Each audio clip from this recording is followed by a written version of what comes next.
Yo, what's good, everybody? It's your boy Texas. We're back with the MUTMen podcast, episode 86, and we're joined, as always, with Gutfoxx. How you doing, man?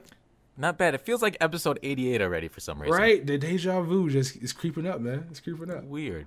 For those who don't know, this is not the first recording we've done on this podcast tonight. No. And in Gutfoxx's defense, I've been terrible all two of them. So we're no, trying no, to make this one work. Yeah, well, the last one was kind of clunky because we were trying to do something like in support and trying to just not help, but just. It's hard to find the right words for a serious situation. Yeah. I'm trying to be super positive or just let people know, but it's just kind of hard. I'm bad at this. I'm not usually out here prayers and thoughts with people, but I think I got to make an exception for this one since our man Kralo and his family was impacted this past weekend with a car crash. His wife got in a car accident and ended up breaking her leg and ended up losing a dog as well. So thoughts and prayers for Kralo. He is the community manager for MUT, and we love this game and we love him. He's a good dude.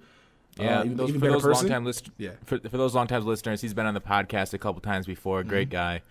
So it's terrible to hear this happen to anybody, especially somebody as nice and awesome as Kralo. Yep. So hopefully they bounce back quickly, and hopefully nothing too serious happens of this, because that is something that you don't want anybody to go through, which is an accident and losing somebody that it's part of the family. Yeah, of course. Should I run down the agenda right now? Yes, or? Let's do the agenda, and we'll get into the podcast. So, good one for you guys today too. Got a lot to talk about. Yeah. So it'll just be me and Tex today. We're gonna kind of recap the Rex and what happened with that, and our thoughts on the Rex podcast last week. We'll do that near the end. We kind of want to go through the news of the day, the baby goats, the Thanksgiving promo that's coming up, the flashback sets, the color rush, the double XP weekend that was kind of a couple weekends ago, and then maybe some the patch. We'll briefly touch on a couple of that because we didn't get to that last week with Rex that much. Maybe the Battlefront news that came out and those changes that EA had, the Team of the Week glitch, and then a couple other minor subjects along the way and whatever we digress into. But Tex, let me hear. Do you have a Tex story of the week for us? Story of the week. Now, this is why we quit our last recording. So let's try and do better this time. I'm trying to think. Well, okay, I can tell you what happened to me in my job today, because that's a better story. That's a good one. Let's do that one. So for those that don't know, I don't know if Fox knows, I work at a gym. And the reason why I work at the gym is because I'm cheap and I get a membership for free. And so I'm like, I can go to any Gold's gym in the nation for free? And they pay me to do stuff here? So I work at the gym and all this stuff. And I'm like, all right, it's a cool exchange. And so I was in the locker room today taking care of some stuff. And then in old people, I don't know if you know this or not, if you've been in the locker room in a while, they don't care about what you think of them or their body and how they look. They walk around naked. Yep. And so there's an old guy that works there. I mean, that goes there, and this is his ritual every day around 10:45. He'll get into the locker room, talk to somebody for a while about nothing, make a couple of jokes, and then he'll get undressed, and you think he's about to take a shower. But no, he swerves you. He goes and takes a poop while he's naked. And then after he takes a poop, which is, I guess that's good practice. You don't poop after a shower. Texas, yeah? To be fair, humans are the only animals that normally wear clothes when they take poop. So it would make sense that we go back to nature in order to relieve ourselves more healthy, more naturally. I mean, it makes sense, but you can do that at home. Don't do that at the public gym where people are there and there's no kids allowed, but obviously you're walking around in a locker room naked full of grown men, which is just weird to me. And so, whatever. But then you're putting extra stress on your plumbing that you don't need to, and maybe that's his thing. Maybe he's German. His thing. Yeah, maybe he's German, and he's into that kind of thing. Yeah, it's just weird though, because he literally goes. He can just go take a poop after he gets in the locker room, but he'd rather get undressed and then it's like some OCD type of thing. But whatever. So anyway, whenever he gets naked and I'm in the locker room, I don't make eye contact. I don't look down. I look straight in his eyes, and it's to the point where it's uncomfortable for me and uncomfortable for him because he knows that I'm looking him in the eyes for a specific reason. But today was the first day. Down here, Tex. Right. Today was the first day that I actually saw Old Man Schlong, and I was kind of mad because I was like, this dude played me and finally got me looking at his penis, and I was so mad. Did he punch you in the shoulder? No. So what happened was he was in the shower. Did he make a circle with his penis? And they're like, "Hey, look, I got. What time is it? Can you take my watch from me?" And it's just balls around his wrist. People be doing stuff like that. No, our eyes are burned forever. All right. The bat wing. Dude's doing too much right now. But so my man's in the shower and then he says, "Hey, 10," which is like my nickname. Come here or look at this. And then so I thought he was like right next to me. I turn around, this dude is like in the furthest shower possible from me, which is a good like 15, 16 feet. And I'm like, I just see this whole dude naked. I'm like, bro, you couldn't have said "Hey 10" closer to me. Like you had to say "Hey 10" literally down the damn block. I was so mad at myself because my man wanted me to see him naked apparently, and I'm kind of mad about that. He called your name in order to see him naked? Yeah, he called my name, and like you know when I would look that direction, but he could have been like, yo, he literally was like, he gets next to me, punches me in the shoulder when he comes to the gym. I was like, what's going on, 10? But like, wait, is it tin like TIN? TEN. The number 10. TEN. Yeah, number you know how, like, you know how Stranger Things 11? Like I'm 10. I was first. Wait, who's number 11? 11 in Stranger Things. Oh, and your number. So what's your superpower then? I mean, to make MUT videos like at a fire rate, like that's hot, right? That's really hot. Yeah, I like your superpower a lot. I definitely take that one over being able to move objects with my mind. Right, and my nose bleeds afterward. Nah, I'm not doing that. Yeah. Usually, what happens to me, I'm just broke because of all the money I spent on Madden. That's usually the side effects of being right now. It's no nosebleed. It's just being broke all the time. Because you were 10 out of 10, you know? Perfect. Yeah. Nah, I mean, I need to get like some LASIK. I'm going blind, bro. I don't know what's going on. Don't you have glasses? I have fake glasses because it makes me look smart. People like these fake professor glasses. I bought them for my professor outfit and it just kind of stuck, so gotta love it. I like it. All right, let's get into the baby goats first. So this promo came out, and everybody who maybe watched our Market Monday we did together, I had Tex on with the Market Monday, first guest ever.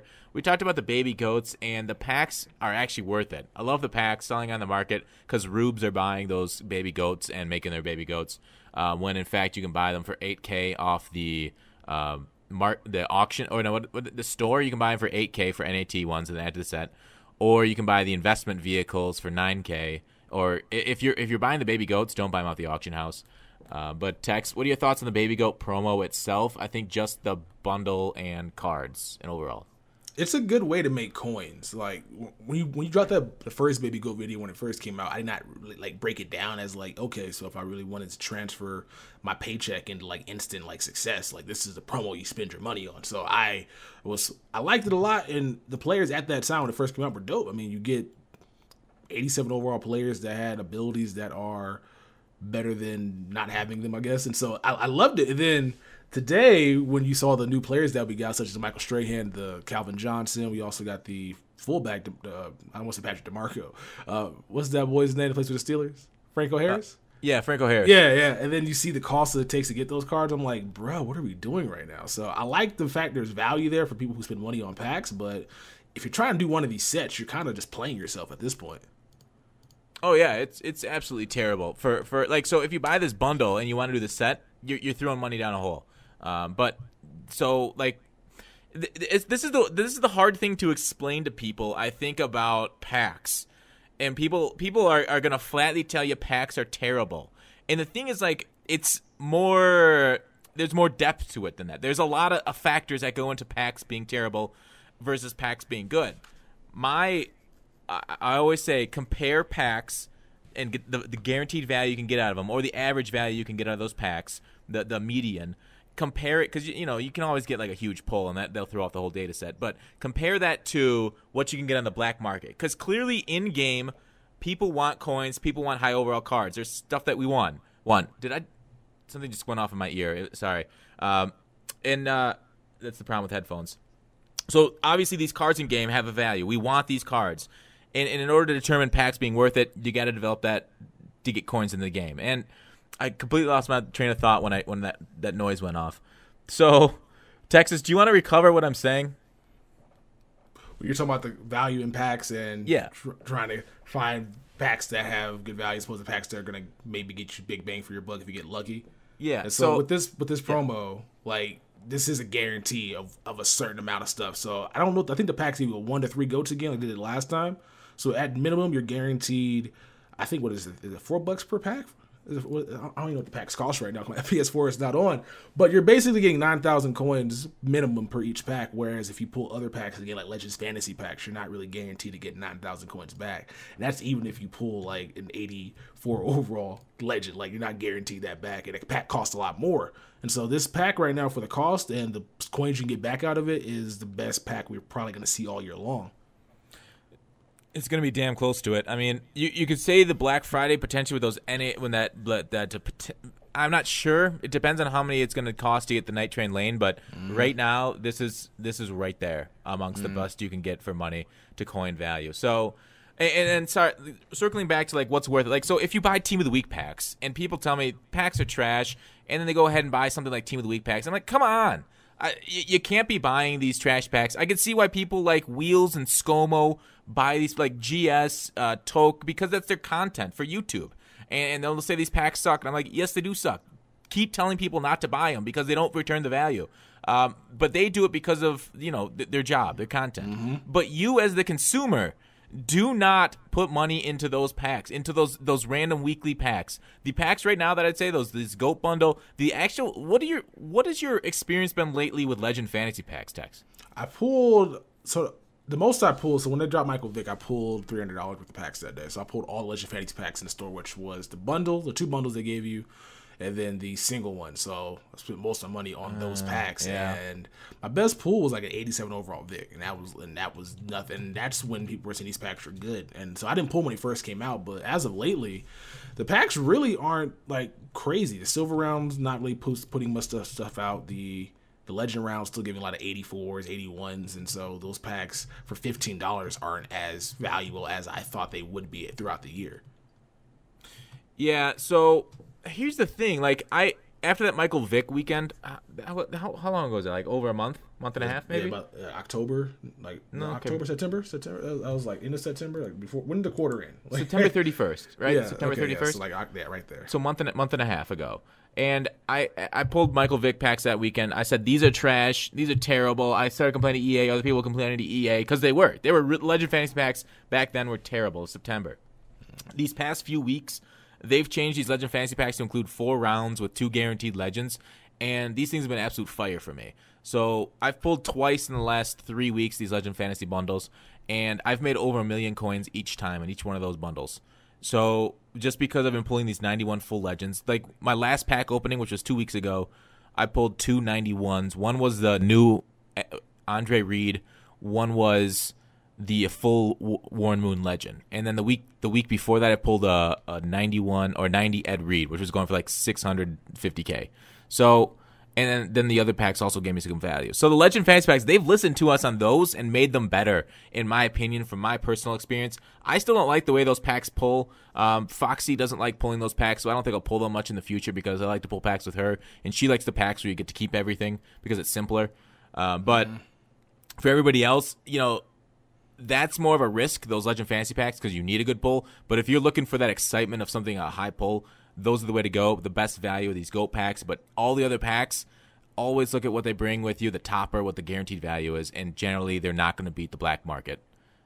That's fact. Said my piece. That's pretty accurate on that as well. And so I'm thinking of the math right now. Are these packs $4 a piece for the chance of getting 3 GOATs? I think they're $4. If not, y'all are crazy. So they are in the comment section below. So 1 to 3 baby for the GOAT gold pack, the 1 to 3 baby goats, it's 450 points. So $4. 450 points. So okay, and then so you basically can get 9K minimum, and then if you spend, let's say 1,600 points or enough for $15, which is like what 3 packs. That's a guaranteed 27K. Whereas the Legends Fantasy pack costs 15, you may not get 27,000 coins back out of that pack. Wait a second. Let me think. Wait, so 450, yeah. 450 points is $4. Okay, it's like, is that $4 or $450? It's like $450. Well, you're on Xbox, so you get a little discounted. So yeah. It's about $450 on PS4, though, or people that don't have the actual. So baby goats are going for, let's say 9K. So you get 1 to 3. It's like 1.5. We'll say 1.5 baby goats out of each pack. Yeah. So you get about, what is it, 9K plus, it's like 13.5 for 4. So 4 times 14.5, 4 times 4. So 4 times 14.5, sorry, 44, 60, Yeah, I guess it's not the greatest value just on the baby goats, but then you get the rest of the pack. You do. I'm saying just in general, like you're not guaranteed anything out of the Legends Fantasy Packs, and so you can pretty much spend the same amount of money and get less coins back guaranteed. Because you may pull an 84 overall Legend or 80, because still not 86 overall guaranteed out of that. It's still it's 86 now, isn't it? Or is it out of that last round in the Legends Fantasy Pack? Yeah, guaranteed. Or is that just a Elite 86 Fantasy plus? Packs? Yeah, I think the Legends are a guaranteed. Is it 86 now? Okay, so the value is getting better and better. Maybe it's now. Yeah, I'm trying. There's a bundle. The bundle's $50 for 34 baby goats guaranteed. So 34 times, let's say 10, 340,000. Huh. The way I calculated it earlier, and for some reason I'm missing something right now on these baby goat packs, but it was about $10 per $100,000 for $10 for 100,000 coins is how I calculated it earlier, but it doesn't seem to be adding up for me in my head at the moment. Yeah, I'm not too sure. I didn't. I'm not. Oh, sure it's the additional baby goats in the bundle that makes it worth it. Oh yeah, the bundle gives you 33 guaranteed. Yeah, it's 27 additional baby goats. Yeah, okay. There it is. Gotcha. So the bundle's worth it, more valuable. Which we could talk about as well. EA's making the bundles actually kind of buyable because they're actually now giving you the topper just because.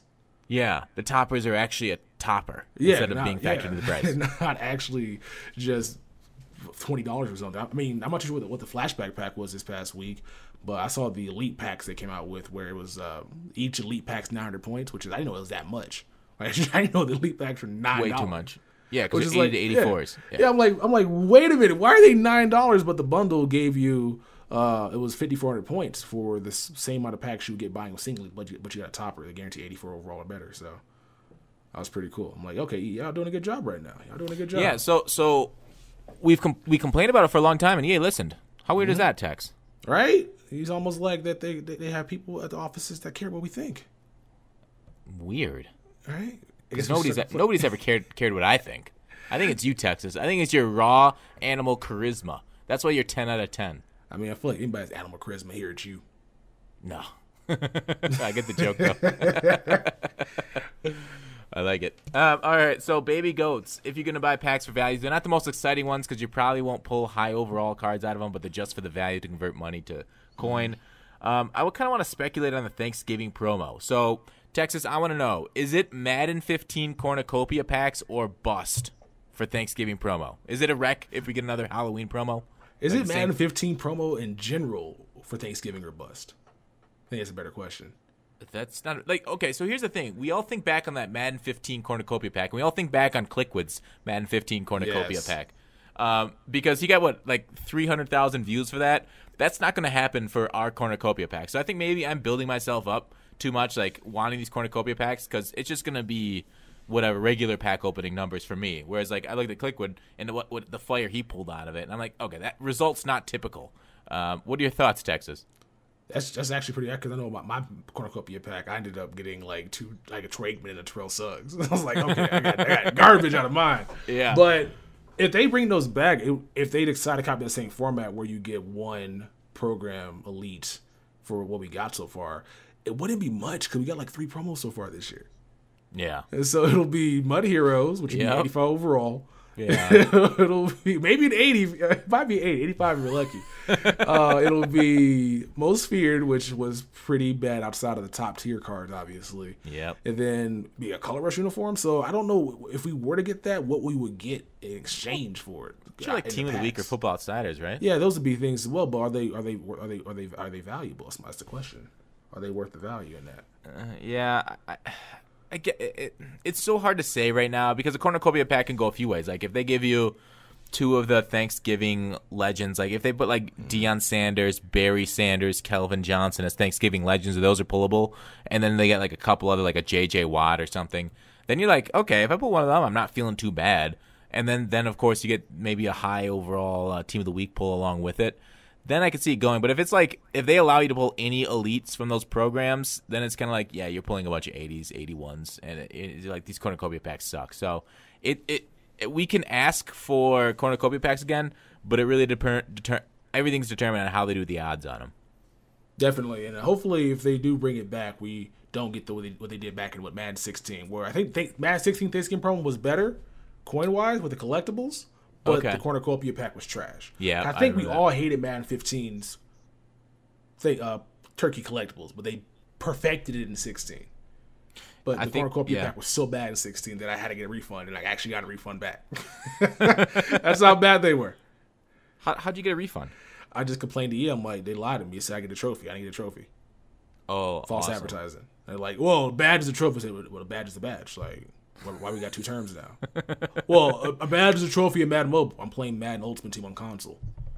Yeah, I just kept going and going and going, and they gave me my 300,000 coin refund. Wow. Nice work, Tex. Yeah, false advertising. That's what I got to say. How long did that take you to do that? About a month. Oh. No, actually, it wasn't that long. Actually, I think it was like a week and a half. I can probably go back and look at the timeline of that, but yeah, it was pretty ingenious because I did it, and I was like, I want that trophy. What's that trophy? And the trophy was nothing. And then you got guys on Twitter saying that I'm overreacting, because I'm complaining about a trophy, which is a badge, but a badge is a badge, not a trophy. Why you got to make two different terms up right now? And so, it's EA's fault. How many times did you have to say, let me talk to your manager? So they don't ever give you the manager on EA support. They just keep saying, we'll escalate your case to the specialist. That's all they say. We'll escalate your case to the specialist, and he'll hear back from you.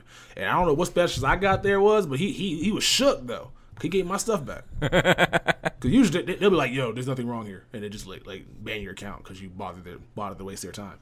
But this guy was actually kind of like, you know what? We kind of screwed this guy over.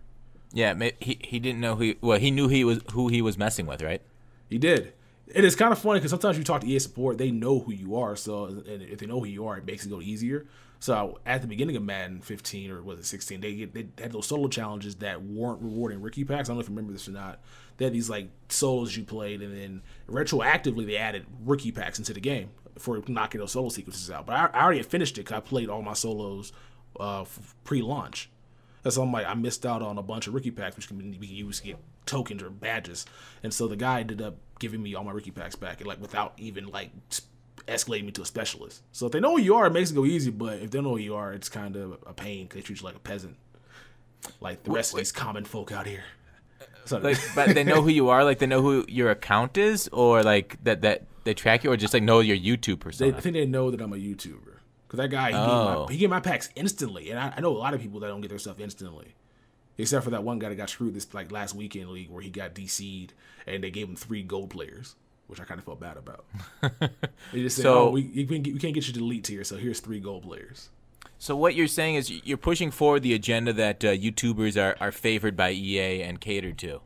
Well, yes, exactly what I'm saying, and I'm not one of them though, not no more. So, wow, I missed my boat. Bro, I saw the catering at EA Play. Them dudes is waiting on hand and foot, bro. Food there was disgusting though, but they were getting catering like crazy. It must be nice, right? Right. The buses they were coming in on, the hotels. If you saw all this, why don't you rejoin them in the catered to section? Because I'm not an NCAA athlete. I like cash. I can't pay my bills in a free backpack. You go back to the barter economy, right? Right? Hey yo, rent man, I understand that you may not do this, but EA gave me an Elgato Stream Deck. It's $200 in value. You wanna take this for rent this month? Yeah, see if you can mail back that power bill in the backpack that you got. See if I'm like, yo, here's $200 in equivalent to the power bill. You got to sell it on eBay for like $168. You're good. Yeah, you're good. You're good. Yeah. It's good for it. Yeah, I'm good on that. So moving forward, so Thanksgiving promo last year, the Thanksgiving promo was almost a copy paste from the Halloween promo. I think I could safely say I could speak for both of us when I say I don't want that. Actually, I'm not gonna speak for you at all, Texas. Let me hear your opinion. Would you care if we got a copy paste from the Halloween promo? For last year for this year? If we got this year's Halloween promo again for Thanksgiving, I would not want that because that would be 3 sections of it then. Yeah. No. Minor changes.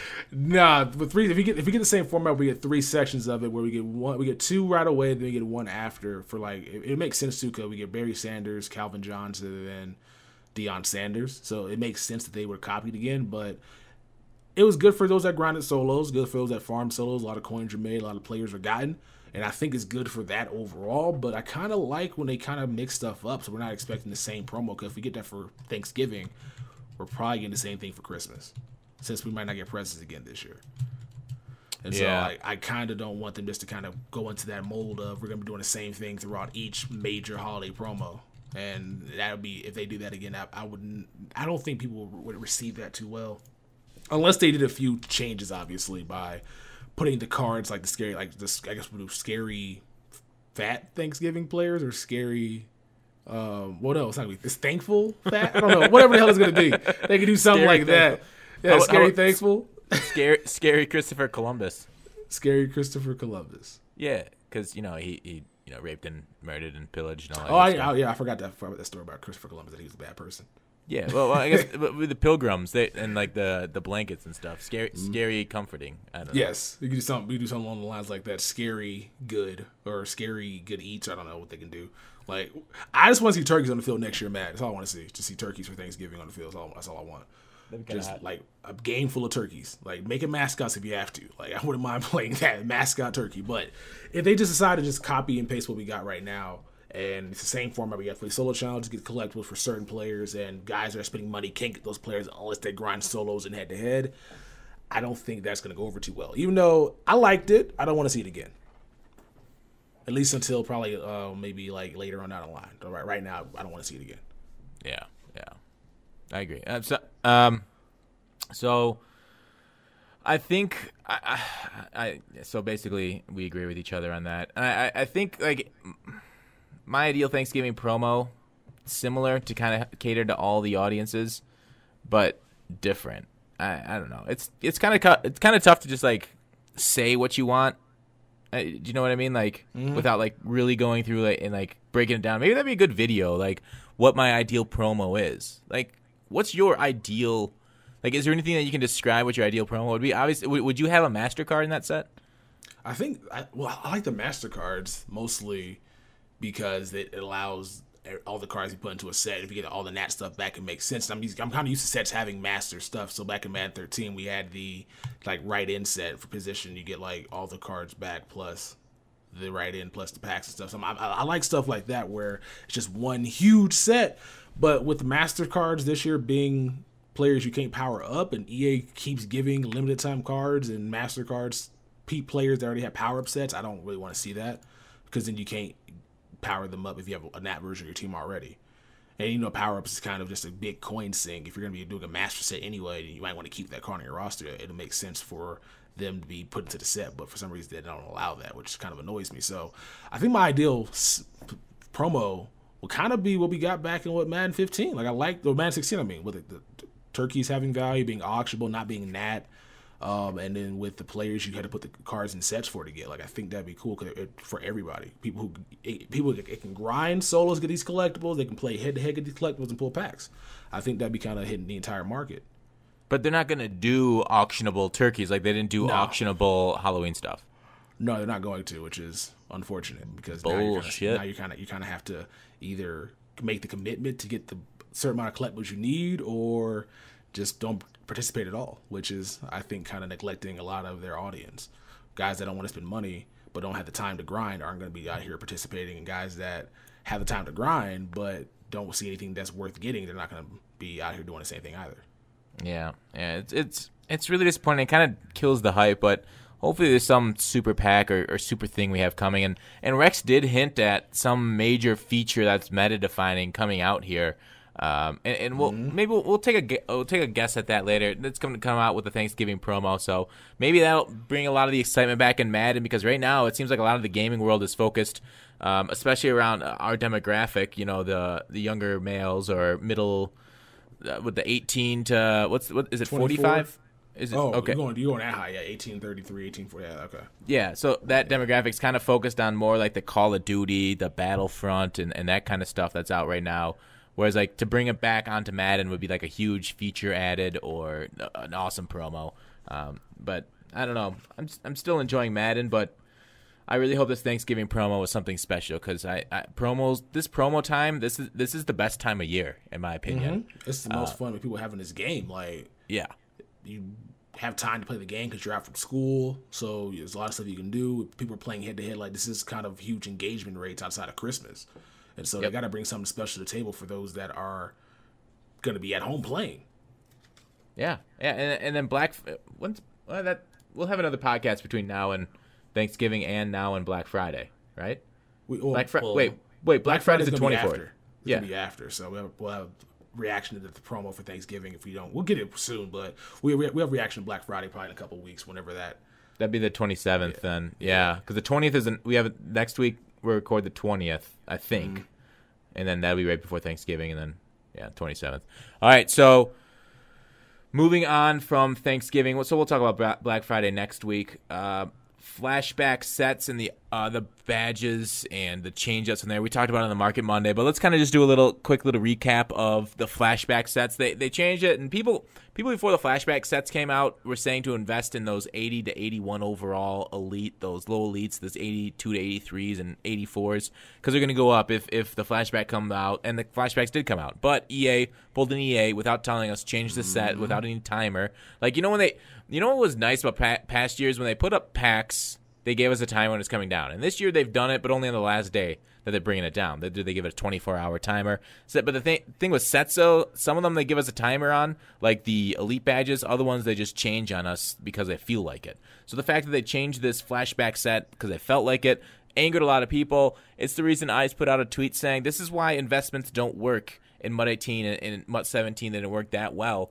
because EA just changes things on us, and it's hard to predict their moves because they're always changing it in order to screw up the investor. What are your thoughts on that, Tex? That's pretty accurate because I know a lot of people spend a lot of time investing in elite tokens and the 81 overall because those ones did spike up. And the first time they did the Flashback, which is unannounced, like a lot of the 84s, 82s, 81s all just jumped up in price. I remember selling like elite fullback the day before for like 12K, then the next day is like 44.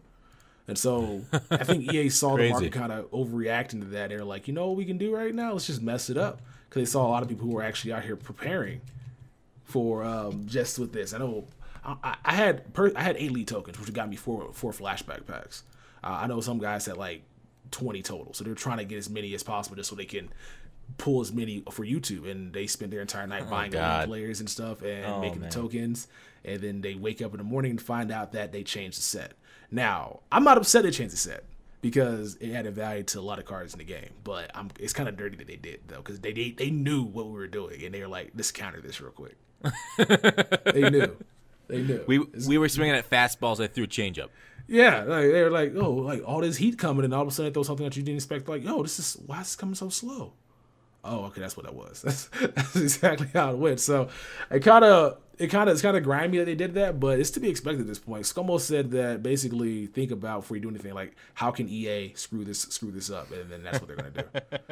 And so yeah, I'm a little worried about my baby goat advice about potentially they would increase in price if the baby goat packs leave the store, because from what it sounds like, the baby goat packs aren't going to leave the store until at least December, based on the expiration on those solos. So maybe they won't kick up to 30K like they were prior to this new round of goats.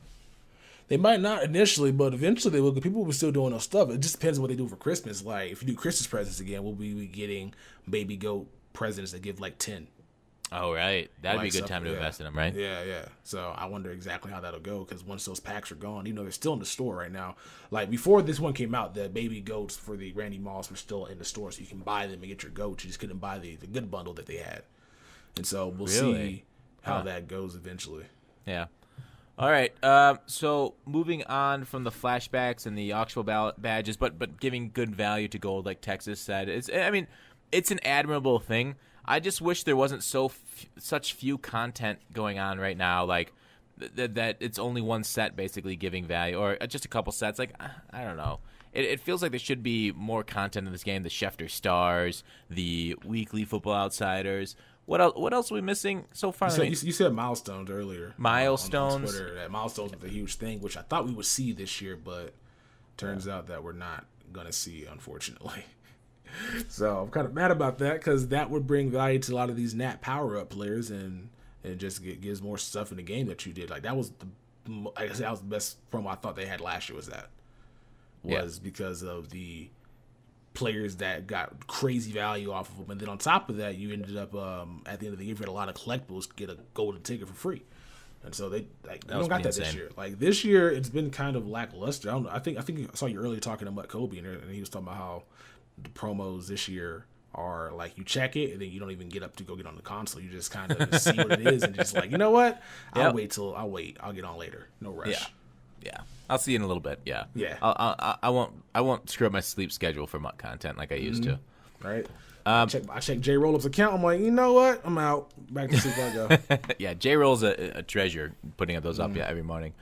So yeah, along with that, like the lack of content, like do they need something to happen every day of the week for MUT? I don't think they do, but they kind of conditioned us to basically want this stuff daily. And so they kind of have these, obviously the schedule. So Monday's nothing, Tuesday's team of the week, Wednesday every month now is Football Outsider. But nothing usually happens on Wednesday. And then Thursday is limited time and weekend leagues. Actually, no, Wednesday's now weekend league stuff. So they kind of got Wednesday covered. Wednesday's now weekend league since they updated that recently. Thursday's limited time. Friday is weekend league grinding. And then Saturday's Legends. And so they kind of conditioned us to kind of expect this certain schedule for content. And this year, more so than others, like we're not really getting the weekly stuff that we're used to. So they're trying to break us out of that cycle, it seems like.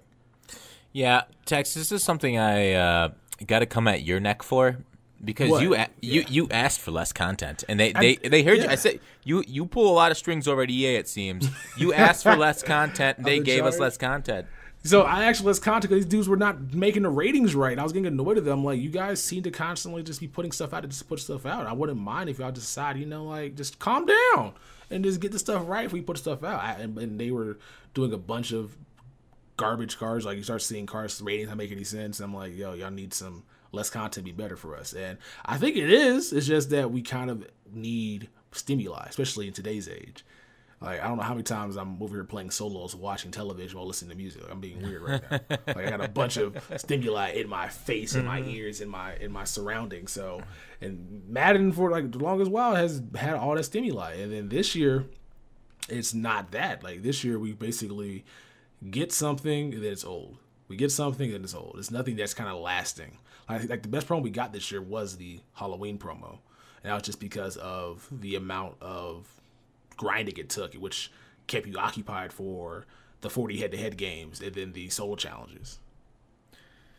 Yeah, and gave good value there. And I don't know, Tex. So I think this one is clearly on your shoulders. I'll take that burden. Okay. I mean, I don't mind ruining. I mean, I don't want to ruin that, but like, I mean, at least I know they're listening to me. So now that I got y'all attention, y'all want to add some celebration to the game?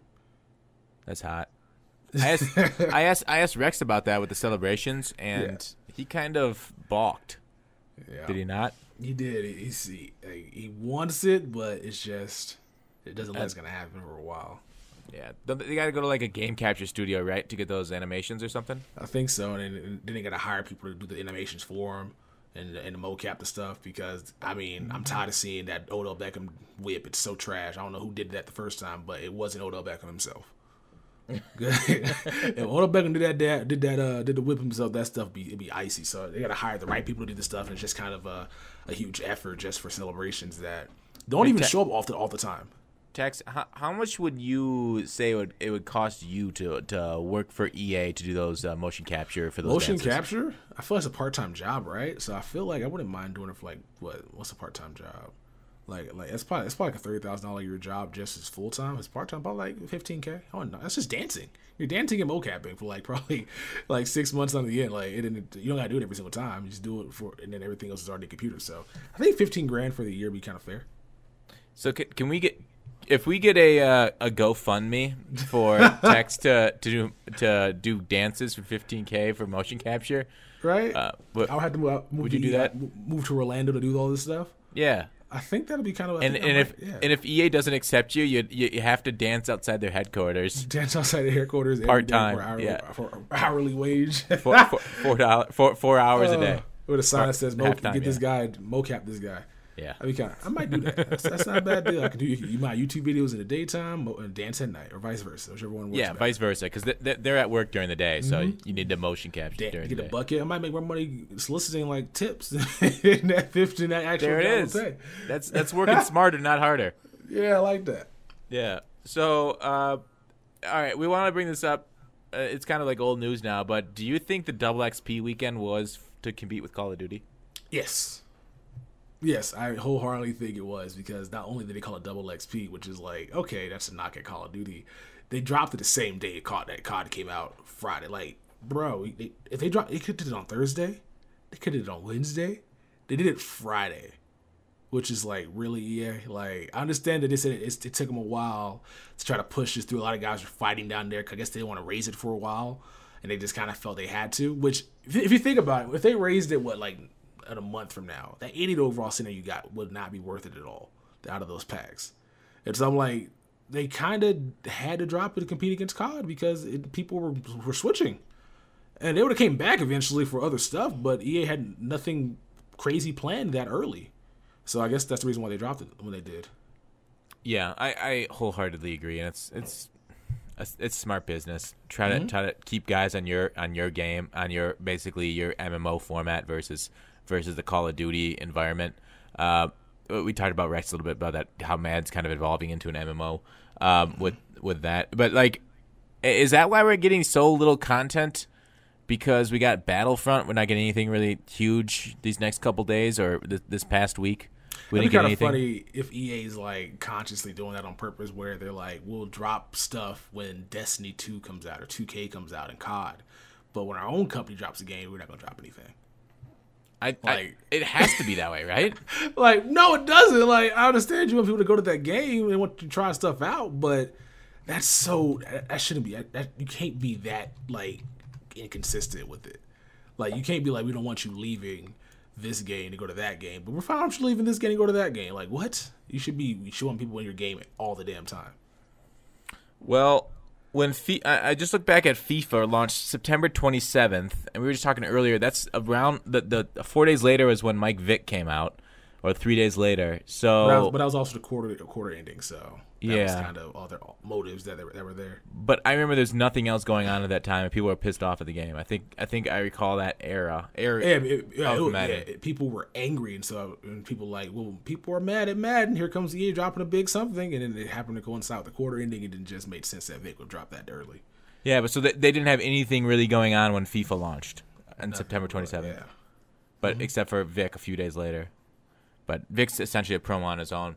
All right, moving on to let's talk a little bit about. You just want to talk a couple gameplay changes with the latest patch, Tex? We can. Pass rush.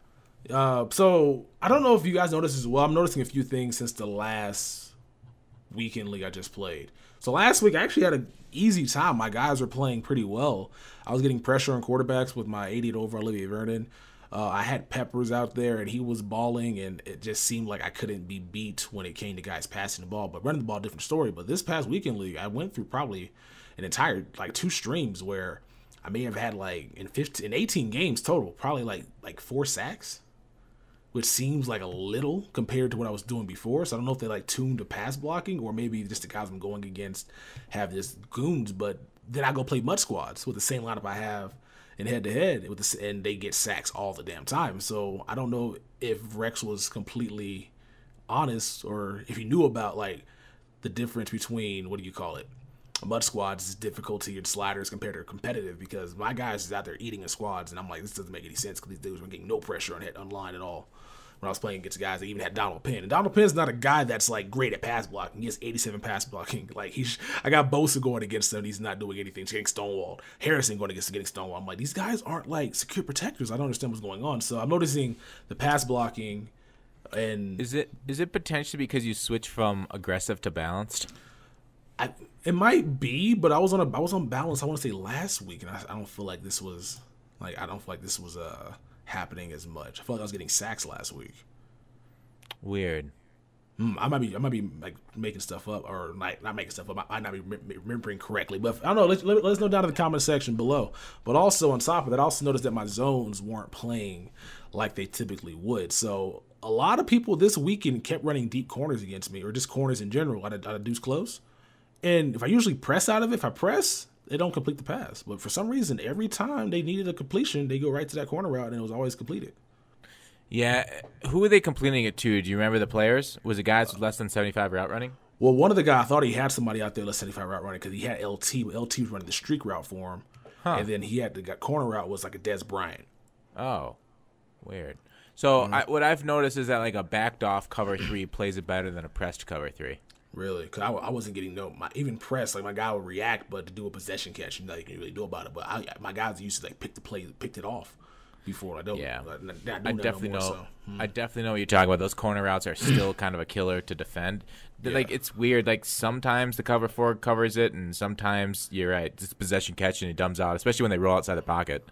But I know the game is not, I'd say, in a perfect place still. It's good, but I don't think there's still a lot of issues. The penalties are a pain in the butt. The DC glitch is still a thing. Disconnect glitch, if anybody doesn't know. Dashboarding may have been fixed, but disconnect glitch is still a big issue. What else? Fumbles. Some people are having some issues with fumbles on conservative. Like I thought the compromise for fumbling was conservative was no fumbling, but you were not going to be able to juke or spin very well, and you'd go down with the lightest breath of wind from a defensive player. But you can still fumble on conservative almost as much as you fumble on balance. So my ball carrier is always on balance now.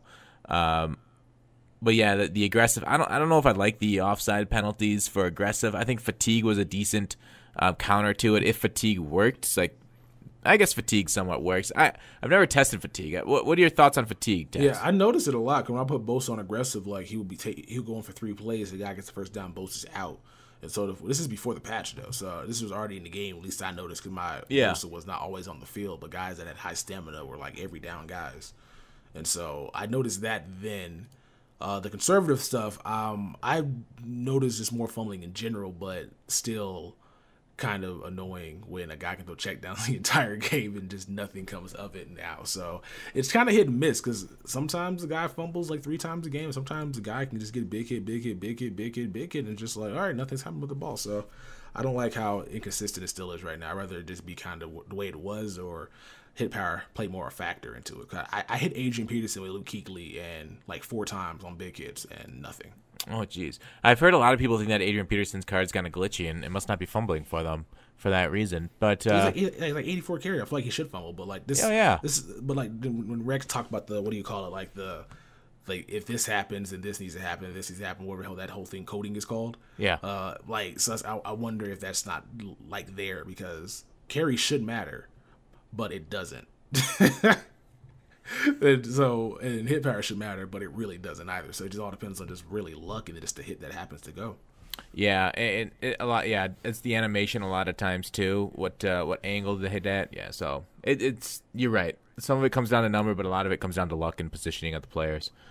And then the big hitter trade also plays in that pretty big. So moving forward, so the patch is kind of old news. You guys can go check out the patch notes, but it's been a couple weeks. Just something we didn't really talk about on the podcast before. But moving forward with the Battlefront. So did you see the Battlefront community went absolutely, I guess, ape? Can we swear in the podcast, or we're going to get demonetized? It doesn't matter. They went ape shit. Go ahead, guys. Go ahead. They went ape shit. Not bat shit, though? Bat shit. Bat shit. When I think like bat shit, I think bat shit crazy, which is like crazy like a cat lady crazy. But ape shit is like angry crazy. You know, that's true. That is a bit different. That's a huge difference. Yeah. So they went, in my mind, they went ape shit crazy.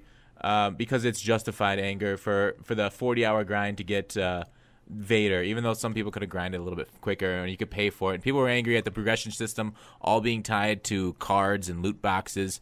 But what EA came out today with, they basically reduced the requirements by 75% to get the Luke and Vader hero cards.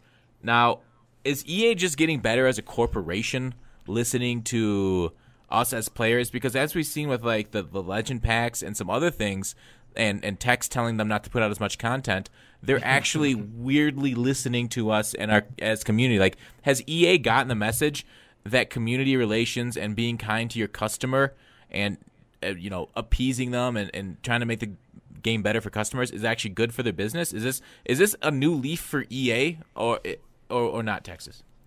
I think this is for just this company, Battlefront, because when I was at EA Play, they were actively like trying to listen to feedback from their community. Like they brought I think EA Play, it was like an audition for Madden.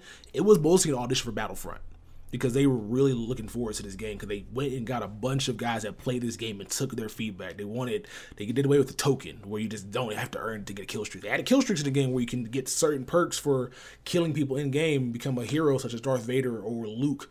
And so they listened to that community. So I think that building, whoever makes that game, whichever studio makes that game, Dice, they are listening to what their community wants.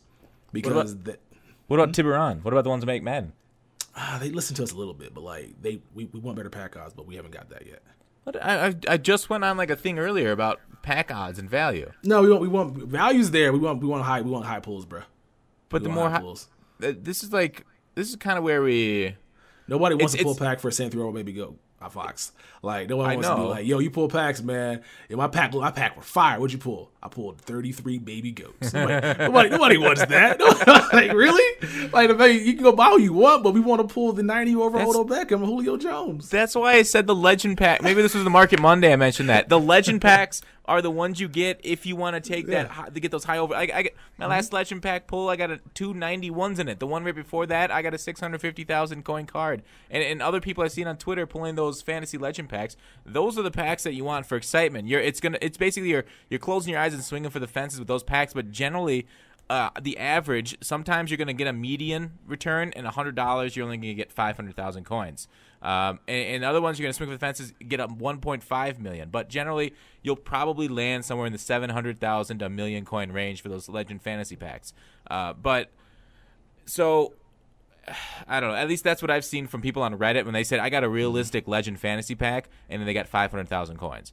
So, and that was like not the greatest luck. They only put like 86, 87. So for the baby goats, yes, it's not exciting pulling that value. But for what do you think every weekend we should have those fat packs like we had at the end of Madden 17? Fan appreciation packs? Yeah. No, like those packs were like that'll kind of ruin the market. But those packs, at the end of the year, I like. But I just think I just want to see more people pull like how you say. Like Odell Beckham doesn't need to be 600,000 coins. If he's 400,000, that'd be cool. So if they just like increase it a little bit to where the market's gonna. But Odell is not a pullable card. 90 over Odell Beckham or 89? Oh, 89? I thought we were talking about the master, the NFC master Odell goes for like 600, right?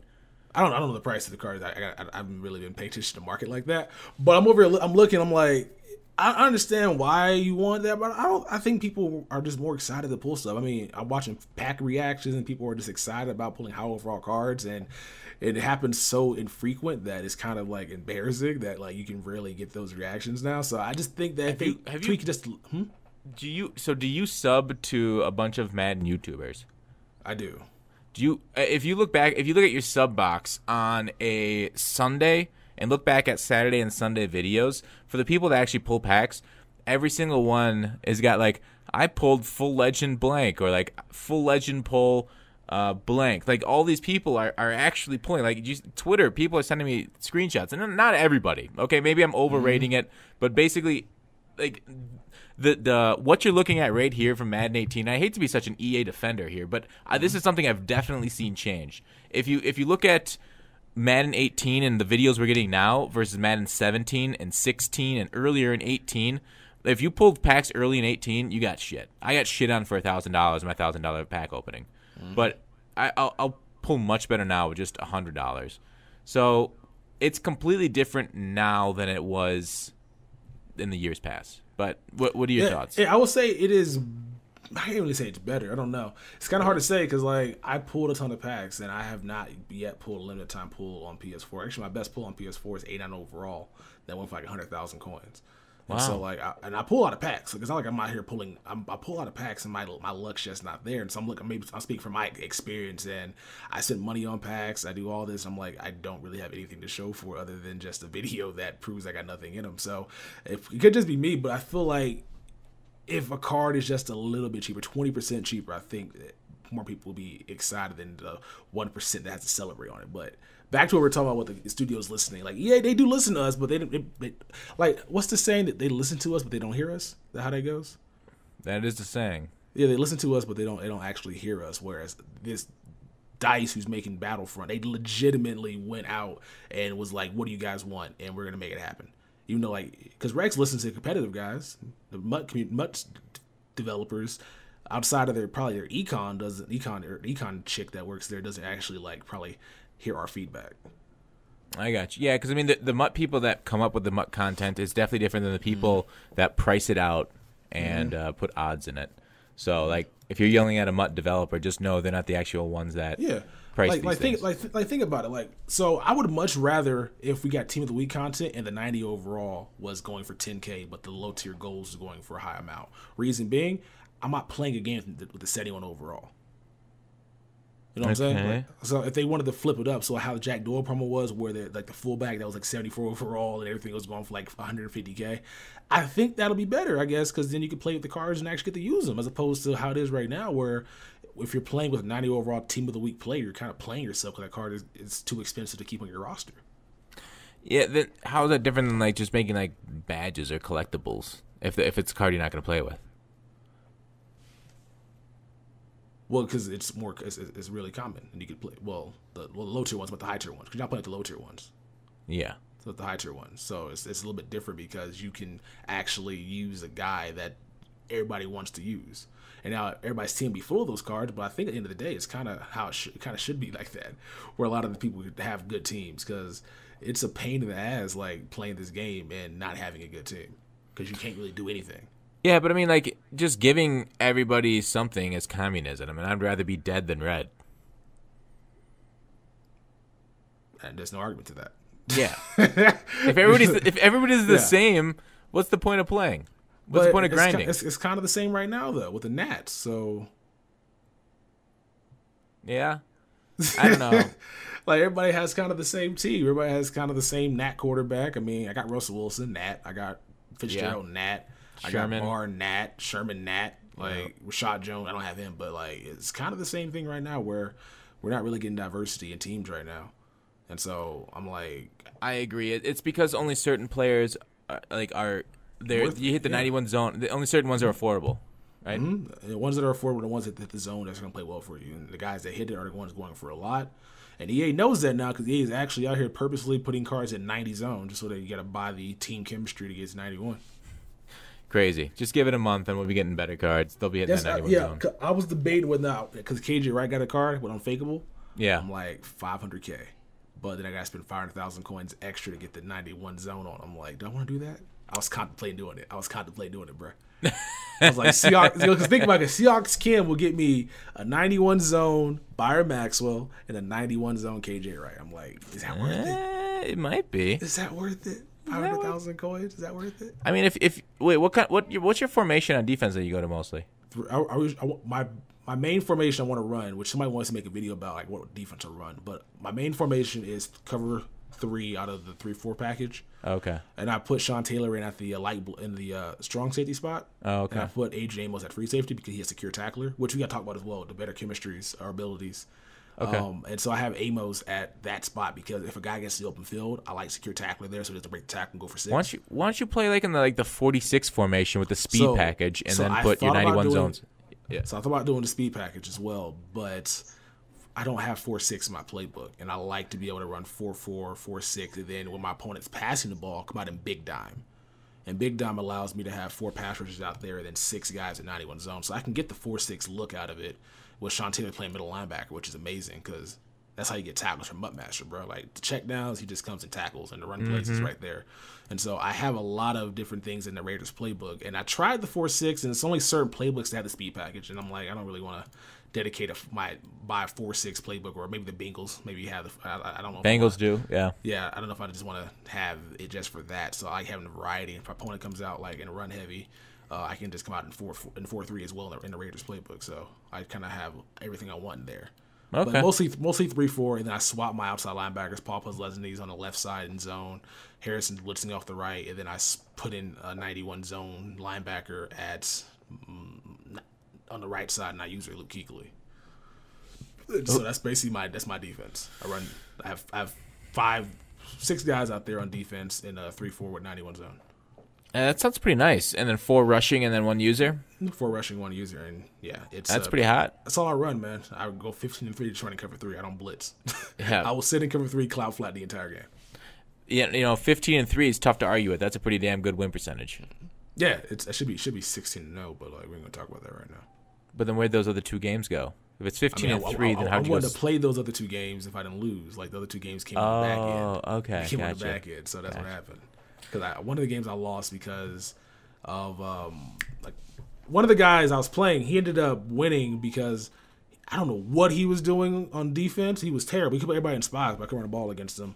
But I lost because he kept pitching the entire time. But then one of the games I lost, I should have won. I fumbled the ball at the 1-yard line, and then I threw a touchdown pass, but I passed the line of scrimmage, so none of the touchdowns counted.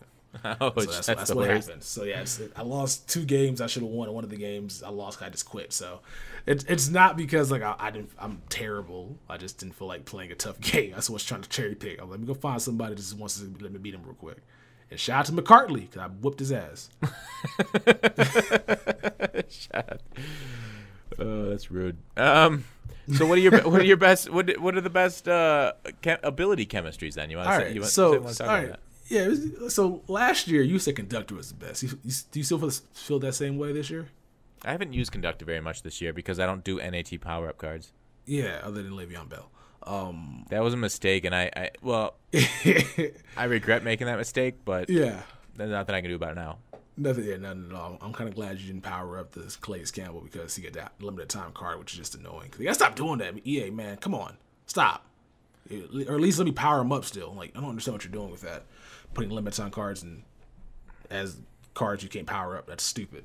Yeah. But right now, I think the best one, if you want to go in order, is probably going to be Secure Tackler, and then Unfakeable coming in a close second, and then wait, explain yourself on Secure Tackler. Why is it the number 1 best? Secure Tackler is the best because if you play Madden, you see the amount of broken tackles happening in this year's game, whether it just be off of people just missing or running back breaking a tackle while being conservative because nobody in this game knows how to tackle. They all gang tackle, and then the guy goes for 6.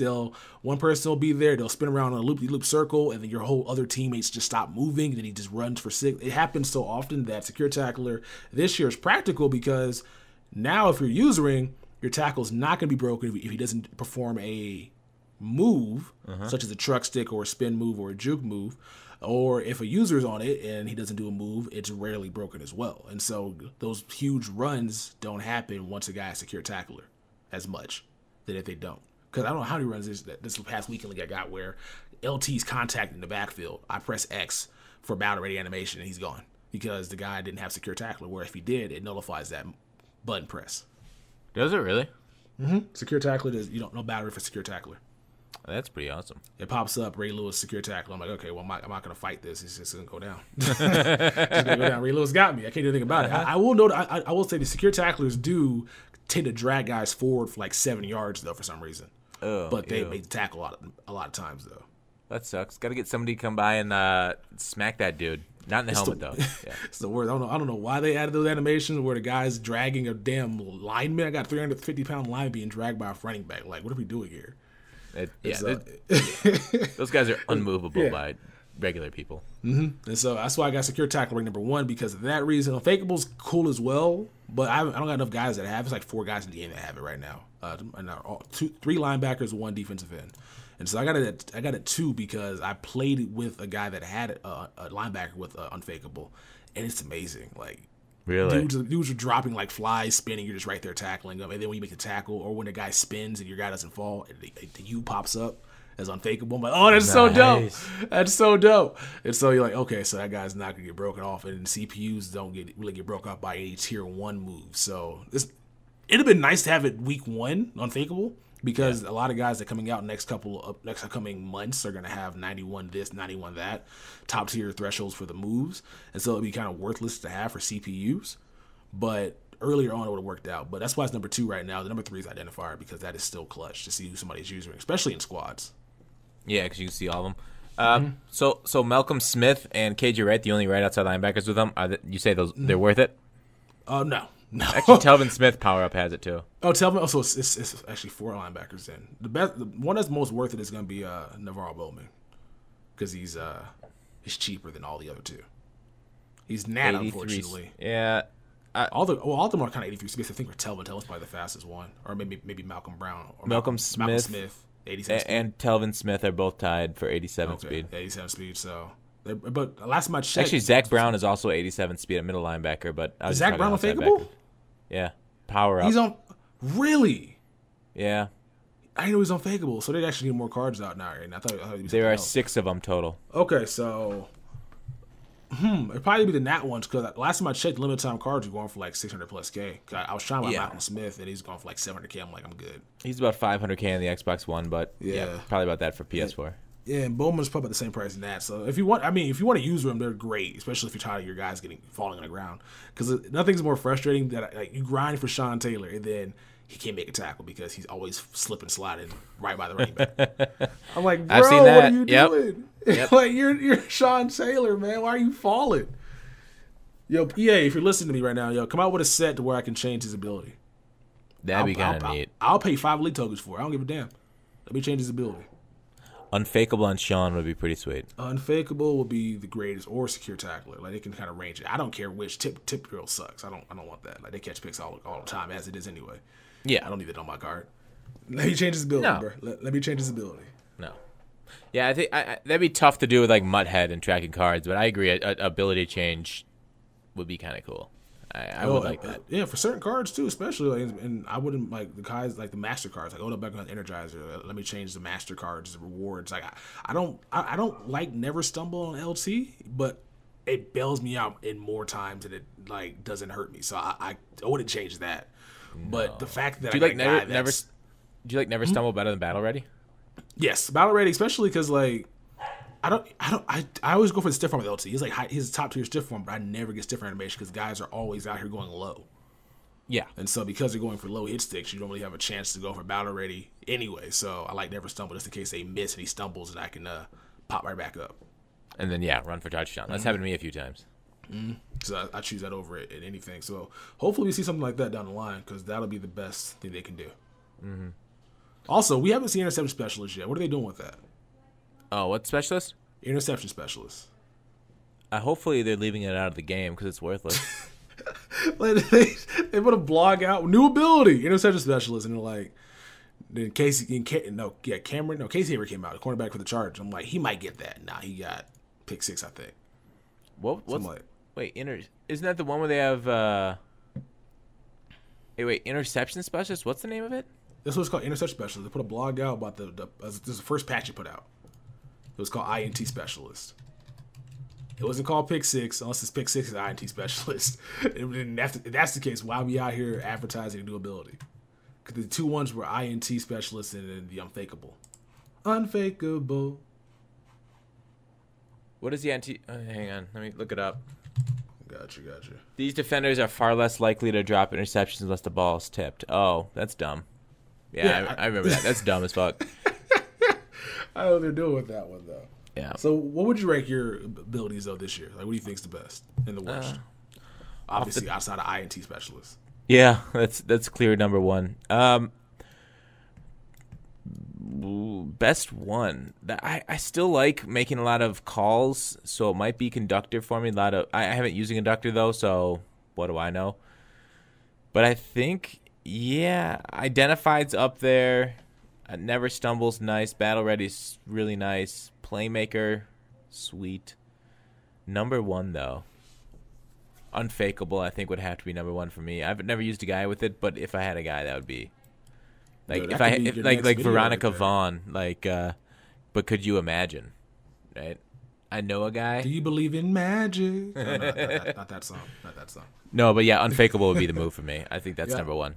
That's your next test video, man. How does Unfakeable play? I like it. Yeah, I should go pick up that Malcolm Smith. That'd be neat. That'd be a good video. All right, let's move on. We talked a little bit about Team of the Week glitch and you making a lot of coins off that on the Market Monday this week on my channel. But do you want to give kind of like a 30-second rundown of what happened with you? Team of the week, yes. So 2 weeks ago, Madden made the mistake of making pack odds amazing. And they ended up making, like, literally almost every pack you pull team of the week for 30 minutes give you an 86 or better.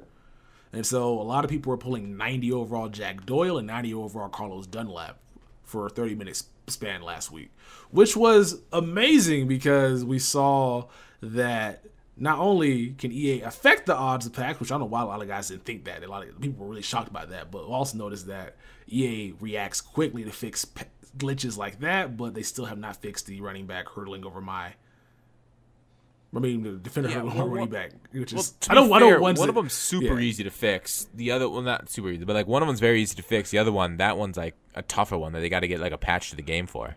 They do weekly patches. They already have it done, but whatever.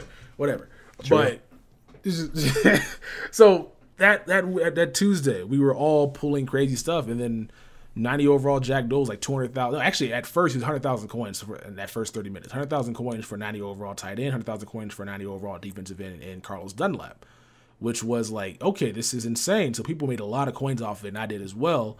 And EA fixed it. Pack odds went back to being poop. And then the next week, Team of the Week packs were probably the worst they have ever been. I did not see anybody pull anything out of those packs that second week, outside of my man Mark, who pulled 290 overalls. But everybody else is pulling a bunch of garbage. Wow. And so yeah, it was a fun glitch for the Wild, a little exploit that EA messed up on, and I'm glad it didn't ban anybody. It was their mistake, and hopefully we see one of those again because it helped anybody out that invested. I know my man Bingle, he said he bought like 45 Jack Doyle. Some guys bought like hundreds of them, just because they knew the price would rise back up, and that's exactly what they did. They went from 100,000 coins to like 300,000 coins in a matter of like 4 days. And so if you bought them for 100K and you sold them for 250, 260, that's 2.5K profit. Not 2.5K, 2.5 times profit. It's a lot of coins you made that day. Yeah, pretty insane, those kind of stuff. When you're not online doing that, it makes you jealous, and you're like, but you know that's the thing about MUT. You gotta be online at all times. It's you gotta wait. EA is gonna screw up big twice a year. You just hope to be online during those 2 times. So lesson to you all: don't ever abandon your console, and pay attention to Twitter, especially.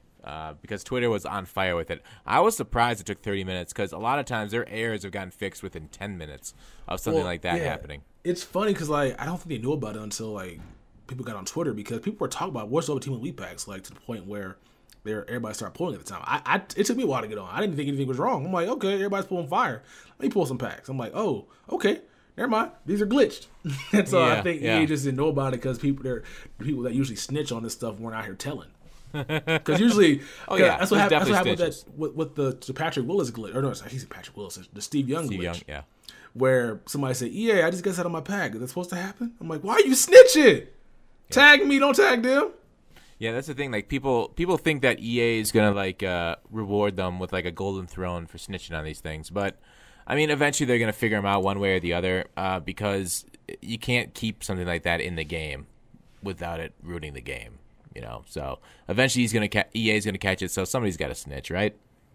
Or not? Just let them catch it. It's their job. Don't do their job for them. You don't get paid to do their job. True, very true.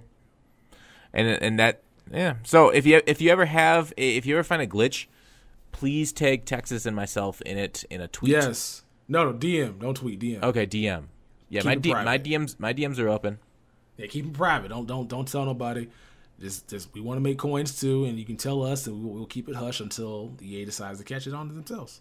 Yeah, you're not afraid about being labeled a glitcher, Texas, and getting banned? No, I could care less. Same boat right here. Fuck them. I could care less. There's certain things like I feel strongly about that you shouldn't do, but like making coins off EA screwing up, I think that's perfectly legitimate. Because like they just quality assurance, they get better, man. Exactly. It's not our problem. It's not our fault. Exactly. Like there should be no. I don't think there's anything morally wrong with that about making coins off an issue in game. Is there? No, it shouldn't be. Because like at the end of the day, as everybody keeps saying, it's a video game, and so like I understand it's big business, but like it's a video game. I think there's a deeper discussion there. There is a line for sure. Like if there's like if you can automate a task like a few years ago where you could automate the solos to give you a forced win on them, that's crossing the line. But if it's like something like a simple set that you put in and you get a better player than you're supposed to, or packs are better, I don't think that's crossing a line into like automation or ripping them off to like an unintended consequence of like exploiting the game so much, you know? I see. It's kind of weird because the same argument can be made about sports as well, like where there's certain things that are going too far. And the best thing I've heard about is like you can get LASIK eye surgery or Tommy John surgery if you're a pitcher. Yeah. But don't take steroids. That's too far. That's like they're all performance enhancing, but like one of them is accepted and one of them is not. It's really weird because steroids are just chemicals that you put in your body to perform better, but so is food. Food's chemicals you put in your body. Weightlifting is chemicals as well to change your body type to get better at what you're doing. Yeah, to strengthen your muscles. It's just weird that we have different arbitrary rules about what's acceptable and what's not. So yeah, I'm all for just getting over on EA because their whole goal is to get over on you. And the more times you can get over against them, the more times you come out on top. What's that famous Marshawn Lynch quote about getting got? Let me look it up. Yeah, he said, I'm going to get mines. I said, I know I'm going to get got, but I'm going to get mines before I get got. Good. I love that. Wise quote. Words from Marshawn. I'm going to get mine more than I get got, though. Isn't that it? I know I'm going to get got, but yeah, that's right. You had the full one. You had the full one. Let me find the whole thing. I know I'm going to get got, but I'm going to get mine more than I get got, though. God, I love that. That's so good. I love that. That's wise words, bro. That's the smartest person on the planet. The thing is, like, you don't have to have big words to communicate big ideas. Not at all. It's not beautiful. At all. Sometimes just being simple, not using convoluted and well, not convoluted, not the proper word, but like, what's the word I'm looking for right now? Superfluous. Is that the word? Yeah, using big old words. Using big words. Why are you using big words? I was trying to make a point. Be like Hemingway. Use short words to get across your point. Gotcha. Okay. And Marshawn Lynch is essentially our generation's Hemingway. Yes, he's great. We cherish that guy, and I will vote for president one day. Yeah, Marshawn Lynch in the Sea. I love it. Famous book. Like the old man in the sea. Okay, that's terrible. All right, so let's talk about. This has gone on a lot longer than I thought it would. We're already at like an hour 15, and we're just getting to the Rex podcast thoughts. So I think I want to talk about my biggest disappointment from what I heard from Rex. And that has to do with the blog and the lack of transparency for what happens in game and what the thresholds are and what the animation thresholds are, and all that. I think that was my biggest issue, and the thing that I came out most disappointed that their corporate strategy is not to reveal that information to us. Would you agree, or what, Tex?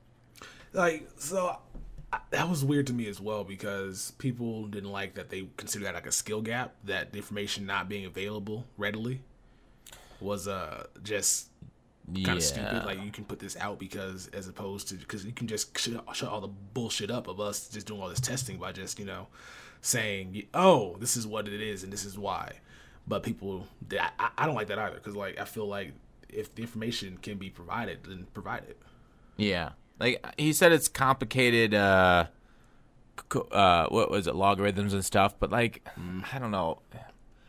Like, they can't make it simple enough for us. Like, it feels like we're being underestimated, like, our intelligent levels. And I know there's, like, 8-year-olds that play Madden, and if they're reading blogs about how certain things interact, okay, well, maybe it's a little over their head. But, I don't know. For the people that, like, competitive Madden players that have to guess, like, I'm seeing... Zan out on Twitter today said strength is the most important stat in Madden because it's everywhere. And I'm like, but show us, though. Like, can I get this from a dev? Like, I asked him if this is from a dev or a personal opinion. He said personal opinion. But, like, can't we get this confirmed by a dev? If it's that, if Zan, a highly respected person who's done the Prima guide for years on this game, says strength is the most important stat in the game, and then we get testing from guys like Clickwood, and he shows stuff that strength just doesn't matter for offensive linemen. And we got other people this year I see have tested it too, saying strength doesn't matter for offensive line, defensive line, for getting block sheds for pass rushing. And Clint Oldenburg on Twitter said strength doesn't matter for pass rushing either. So that's basically confirmed. So the fact that there's some people, highly respected, great mind of Madden, saying strength's the most important, and then other people showing these testing videos and doing testing on their own, maybe without doing a video on it, but sharing the results, saying strength makes no difference. What are we supposed to know?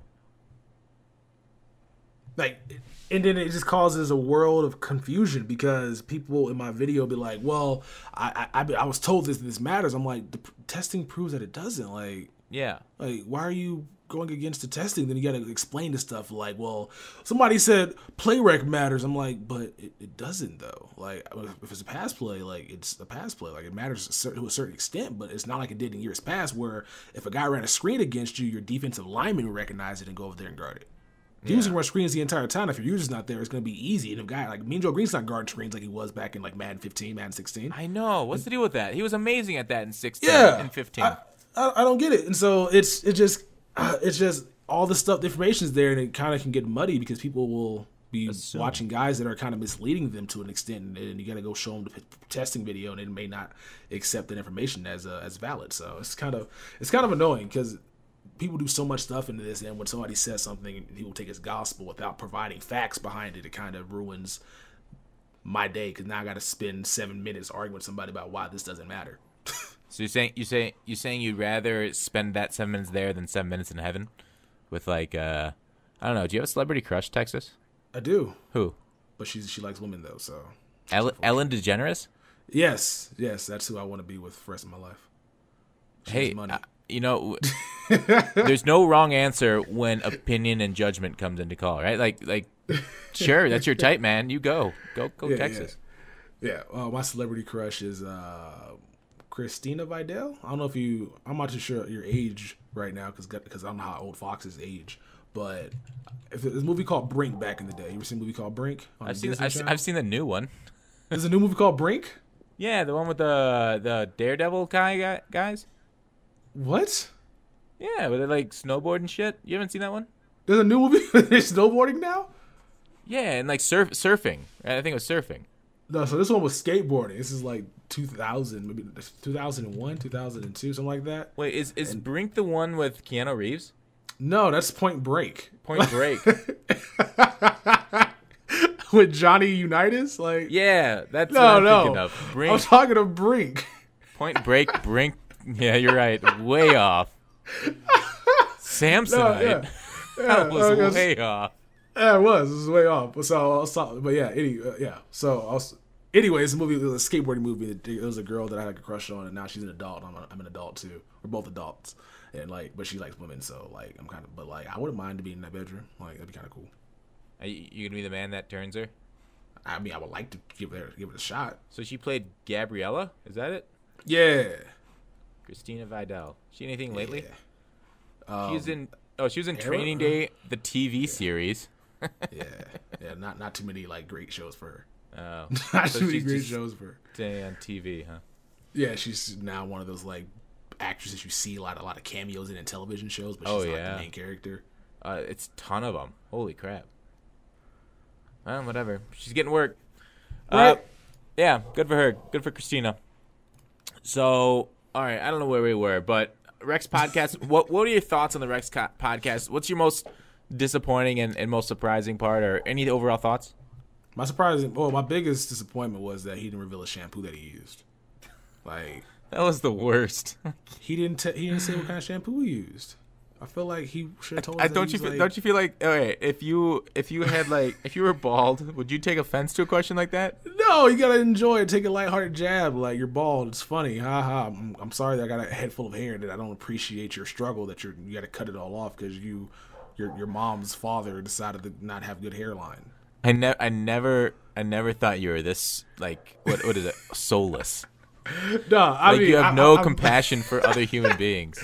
I can't, man. I got blessed with a nice head of hair, and I don't. You're just holding it over the rest of us, huh? Yeah, I got to at this point because it's luscious and it's thick and it's full. So I just wanted to find out what that was. But my biggest takeaway from that was when he talked about them not increasing the zone. I'm like, that's not a thought.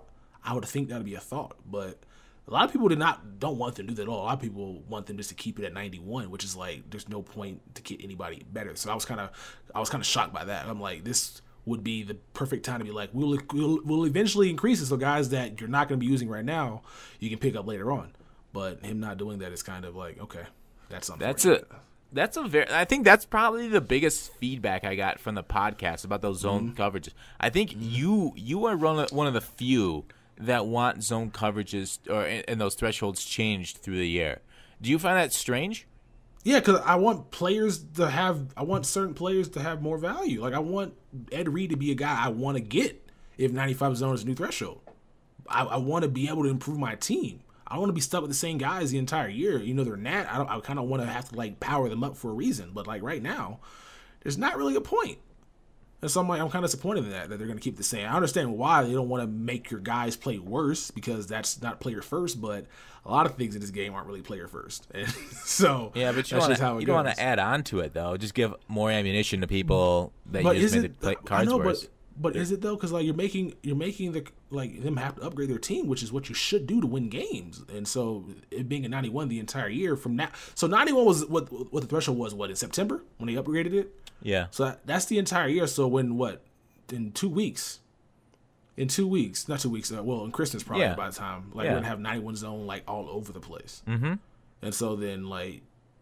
What then? Is going to be So and then after that, it's all about the year. The argument and the argument I'd say I'm fine with them keeping it at 91. Mm-hmm. I would.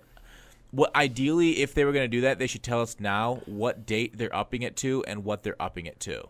If they're going I would like the transparency right there. They would have to tell us right now, and if they did that, I think I'd be fine with it because then I'd have to know by this date they're going to patch the game and they're going to put it at 95.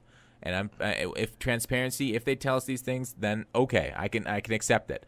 But if they don't tell us these things and we think it's 91, and then mysteriously these cards that we've invested time and money into all of a sudden start playing worse, I could see actual like lawsuits about that because people paid money for this item in the game and it's now not performing that they paid for it. So, but they can have lawsuits for anything though, because like true. I mean, I pay for strength of matter and it doesn't. I pay for tackling the matter, but it doesn't. Like, there's a lot of things they can see over, so they can increase it. I understand that this is one of the things that's like definite, but it wasn't playing like this until they upgraded it. So I'm like, until like that patch. I'm just like, this is so confusing right now because people are saying that. I understand the argument, like that this is what you paid for, this is how they should play, but everybody's in the same boat. Yeah, it's like there's no point to upgrade. That's my whole thing. Like, there's no point to build the best ultimate team if 91 zone and speed doesn't necessarily matter because guys aren't going to beat you deep unless you press and a guy lines up literally inside the receiver. Like not inside, like body tight, but like inside and gets him a free release. Yeah, I think everybody knows about the baseline issue. And they just don't line up on the wide receiver correctly. Mm-hmm. So, I don't know. I think in one sense you're completely correct. And the thing is, like, when they patch a game and change it, like that, it affects everybody. I don't know. They're gonna patch this game again, and they're probably gonna mess with zone coverage, right? Aren't people complaining that zone coverage is too tight? And so they're essentially gonna change it, aren't they? So what's this whole point about keeping the threshold the same all year if it's gonna eventually? And then another thing Rex brought up was the fact that they can't give like a middle ground if it's like 10 ticks different, which was kind of like, okay, I can kind of see where you're coming from. And I think what's going to happen there, it's strange that there's no middle ground, but if there is no middle ground and they can't change it from that, because the threshold's there and that's how they react and that's how they want to keep it, I think maybe it'll get solved with quarterbacks having better arm strength because the ball will get there quicker. And maybe route running plays against it, and who knows? And we'll find better glitch routes as the year goes on. So maybe 91 zone will just start playing worse because the ball, it won't take as long to get to, and like if more people have gunslingers. But usually it's the reaction that the ball gets there faster. Then that makes sense. But like I'm looking at it just as a the ticks. I wonder if they can't do that because they spend most of this year making it thresholds. I wonder if they go next year and make it incremental and start upgrading it like little by little and make it 99 as a max. Yeah. Then maybe we'll do that. But this year they spend most of their time doing thresholds. And so I don't know how they can go from doing thresholds to making it actually like speed where it goes up by noticeable by one each time. The thing is, the competitive community wanted thresholds, and we're not going to beat the competitive community for the changes in this game. No. So No, we're kind of. yeah. I think we're kind of stuck with thresholds here for a little bit. I don't mind them. It's just I just want them to update it so that way you have to update your team. And I will, Texas. I do 100%. I don't know if I said this. I do 100% agree with you that it makes the game and the MUT aspect itself a worse game to have these thresholds because the building aspect of the team isn't there, and the building up to getting new cards. So in that aspect, I think you're 100% correct. But the community and the way they reacted to what Rex said, they ain't like it at all. They did not. I don't blame them because a lot of these guys have investments in 91 NAT cards, so I can understand why you want those cards to play the same way the entire year. But as a business guy, like if I know 95 zones coming out, I'm dropping a Chris Harris that has 94 zones. You got to power up with yours to get 95. Yep. That's what I'm doing. Like that's good business sense, but I guess they're not trying to do that right now, even though so EA makes the most sense. EA isn't as money hungry as Texas. I mean, they're more money hungry than me. I'm just trying to make this game have longevity. That's all I want. Yeah. But, okay. All right, moving on from that. Anything else in the Rex podcast that you wanted to touch on? Anything else he said? I'm taking a look at the questions. Like, some people asked me in the comments, like, to talk about a MUT thing. Rex wasn't really in charge of MUT. No, I was also really disappointed with our talk on the meta of Madden. And me saying that seeing the same plays over and over online gets boring, even though it's not as effective as maybe some of what the competitor players run.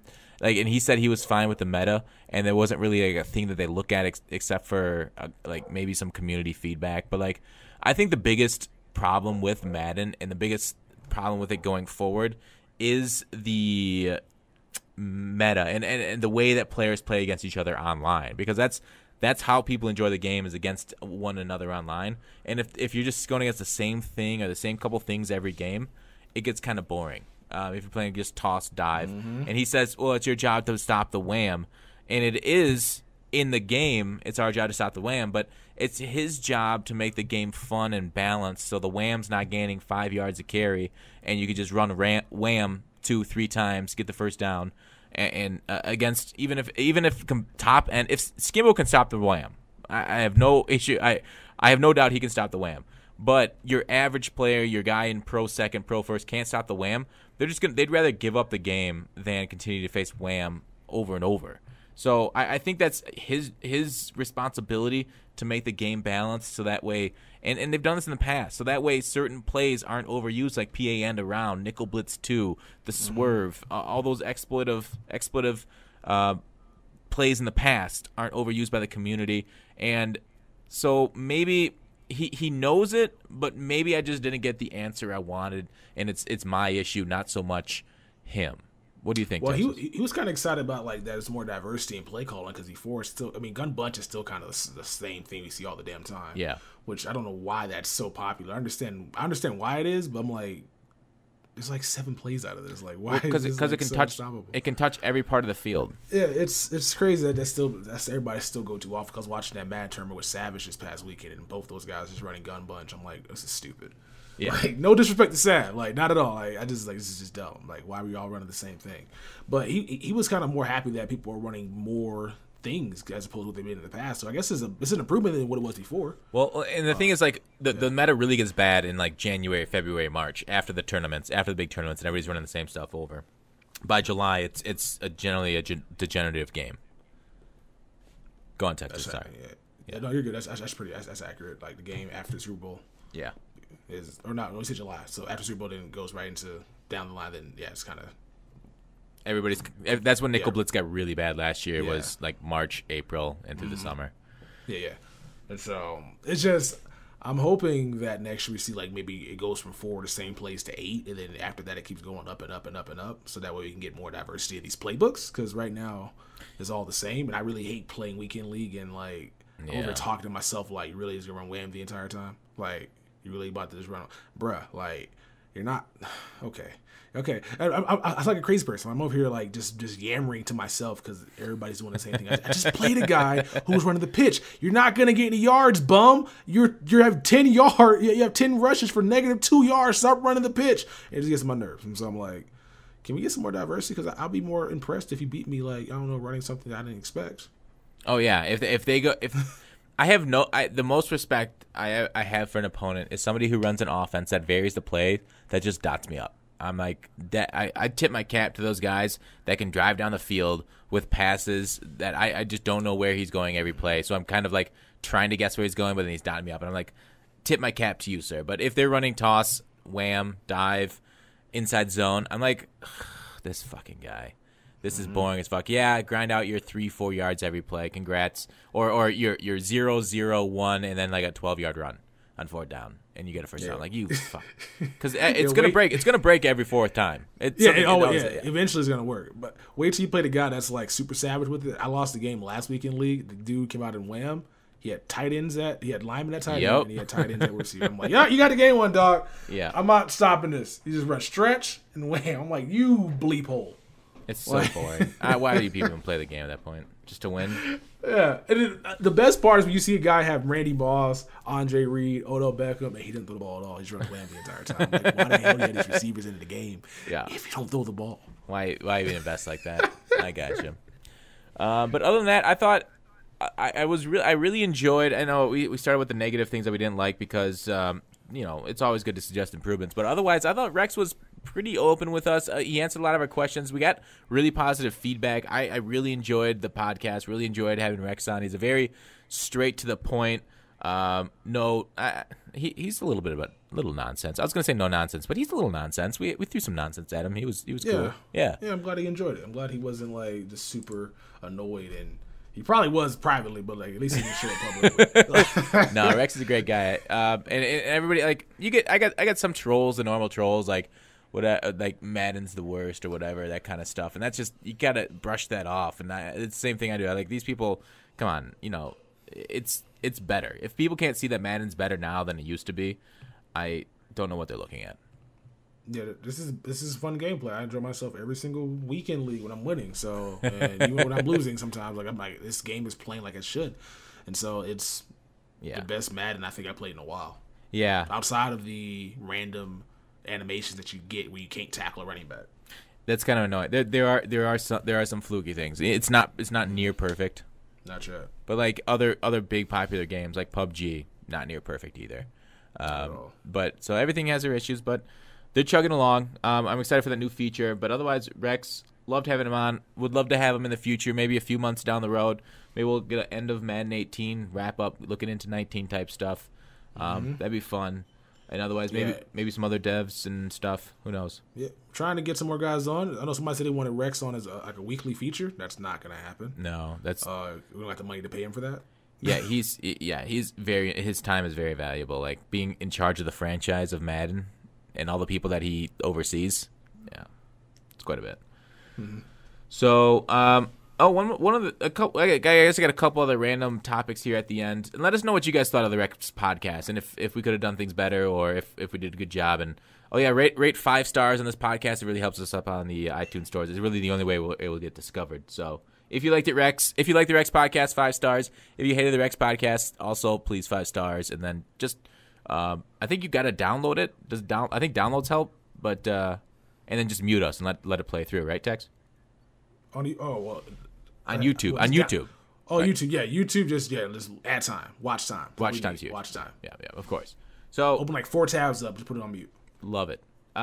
So D Money, a guest on our podcast a few weeks ago, maybe a month now, he ended up quitting YouTube to focus on his competitive team. I guess YouTube, whether one reason or another, he had some pretty, I guess, valid points why he was quitting. I mean, I don't know if it didn't take off for him this year. He took a long hiatus, and he mentioned clickbait YouTubers. They make people desensitized to real content. Like the people that said I pulled a legend, and then they put like the newest legends of the weekend, but then they pulled like an 85 legend, whereas he'd actually pull like a 93 legend and get almost no views on it. Texas, do you think that's an issue that Madden YouTubers are ruining Madden YouTube?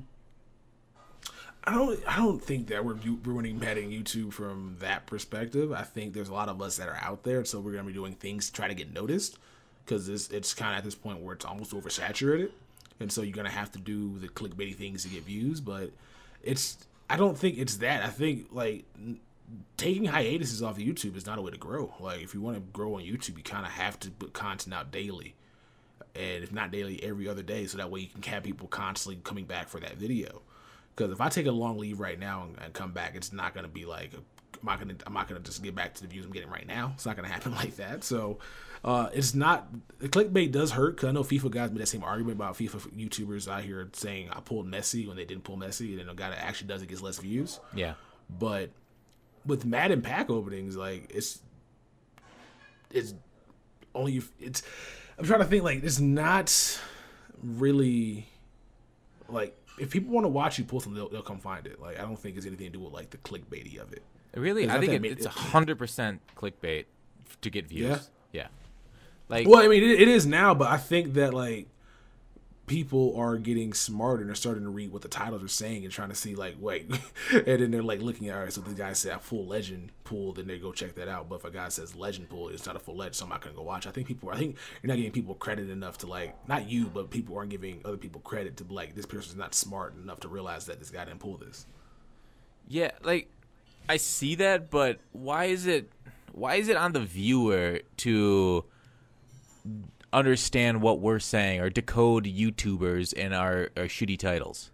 Because there's so many of us doing it that, like, you're gonna get played a lot if you don't do that. True. I mean, so if you, so it's like basically like you're saying, everybody, since some people have no morals, everybody should have no morals, and it's on the viewer. It's like buyer beware, essentially. Yeah, that's how I feel about it. Like, if you know the title doesn't say full legend pool, like, don't watch it. If you know the thing doesn't say 92 overall flashback pool, it's probably not a good flashback pack opening, because we're gonna put stuff in there to get you to click on it, because without trying to spoil anything. Yeah, you're right. There's like 200 minimum Madden YouTubers. I think like last time I did a Madden YouTuber roundup, there was like over 100 some, and I missed a bunch. And now every year more YouTubers, because people, like, I will say there's some content, like if you put out the news of the day and you go over what Madden, what's done on Madden on the daily level, it literally, you can make a good income if you have a coin sponsor for doing literally 20 minutes of work every day. If you go over, if every morning, if you wake up at 10:30 Eastern, go over what they put in the game, put out a YouTube video, give it a clickbait title about whatever the headliner name is, get your few thousand views, get a coin sponsor. You literally just work 20 minutes a day, and you've got income, and it's a good income. And I think anybody listening to this, if you want a good side income, you should do that. It's good money. Get a coin sponsor, and you will grow, because I've seen quite a few people grow. And Texas, what's so right now, before YouTube could really be monetized, people were making YouTube videos for the love of making videos. What right now in Madden, there's some guys in this scene that make videos because they like making Madden, they like the game of Madden. How many people do you think in this scene? What percentage? And I don't want specific names. We don't need to call people out. How many people in this game are just here for the money versus actually enjoy Madden and the content? Now, we're talking about coin sponsor money or just money in general? Money in general. Money in general. Because a lot of people are doing this just because they like the content. And like a good guy would be like Swami. Like, he likes the content because he can have a coin sponsor, but he chooses not to. So it's probably, I want maybe 50-50. Yeah, you think 50% of the people are just here just to get money out of the scene? Cause I feel like people wanted to get this, because Laserbeam was a guy that did that. He came mad and got his subs and then did something else. Yeah. And so I think people were kind of getting to that point where they want to get Madden to the point where they can get sub base that they have and then switch. It's not a bad. I don't, because Madden. Because really, if you think about it, Madden is not a good channel to build a good not anymore platform to build your channel on based off of your views. Sometimes dictate off what Madden does. So if Madden, let's say, goes under, your channel's dead. Yeah, but that could be any video game, right? Well, if you're a Let's Play channel, like 1,000 Let's Play games. Oh, right. But it's harder to grow as a Let's Play, right? Nowadays? It is now, because so much people are streaming stuff, and it's just so many games out there. But like, if you already have the fan base and you're playing Let's Play stuff as well, you're playing Uncharted, you're playing what just came out, Assassin's Creed, and yeah. The thing is, like, with all the Let's Players already grew. Like, you don't like you said with Laserbeam and Lost and Unbound also grew off Madden and switched over to 2K and kind of does more of the game that he likes better now. Like, so with that, like, I think you grow with one game nowadays in 2017, and then you switch once you've got that audience. Do you know what I'm saying? Versus you can't switch games nowadays because your viewers aren't going to follow you from video to video unless you've already got an established viewer base. That is true. So that's why people are trying to, I guess, build for that. So people are doing it to get the money right now in the hopes that eventually they can switch.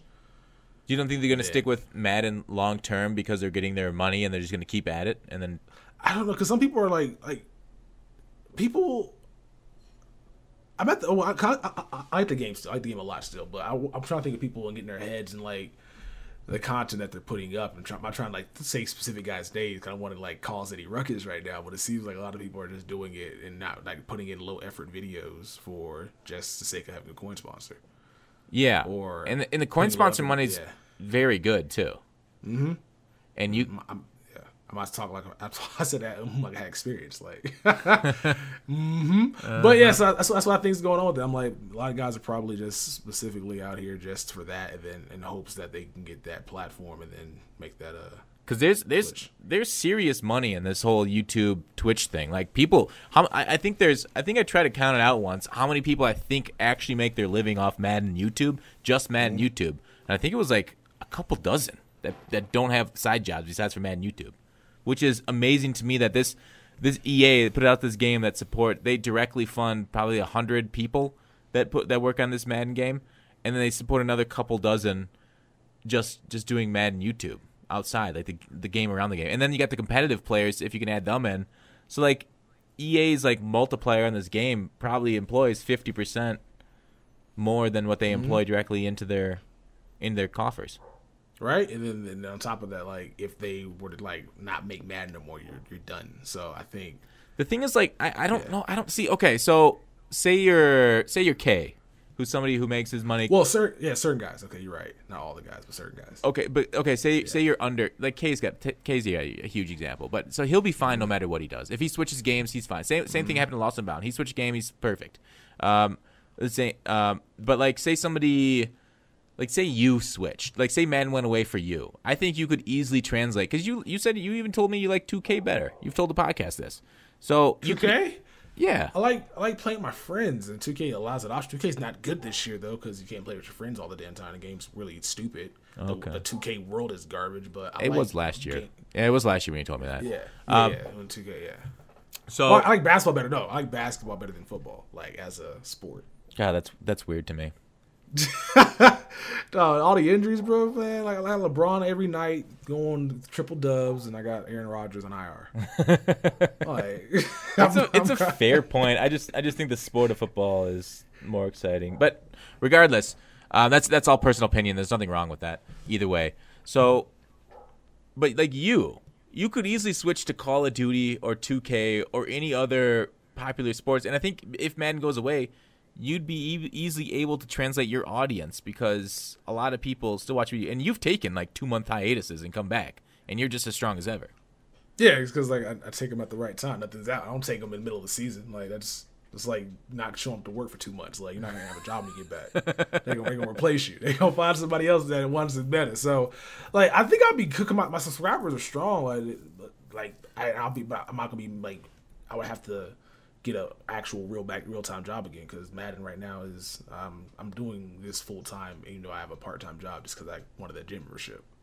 Yeah, so I mean, money would be different. Money would change a lot, and I have to do a lot of different things to support that habit still. But it wouldn't. The thing is, I don't think for you. Yeah, maybe it'd take like a few weeks, but once you catch on with another game, I think you're fine. Like if you switch.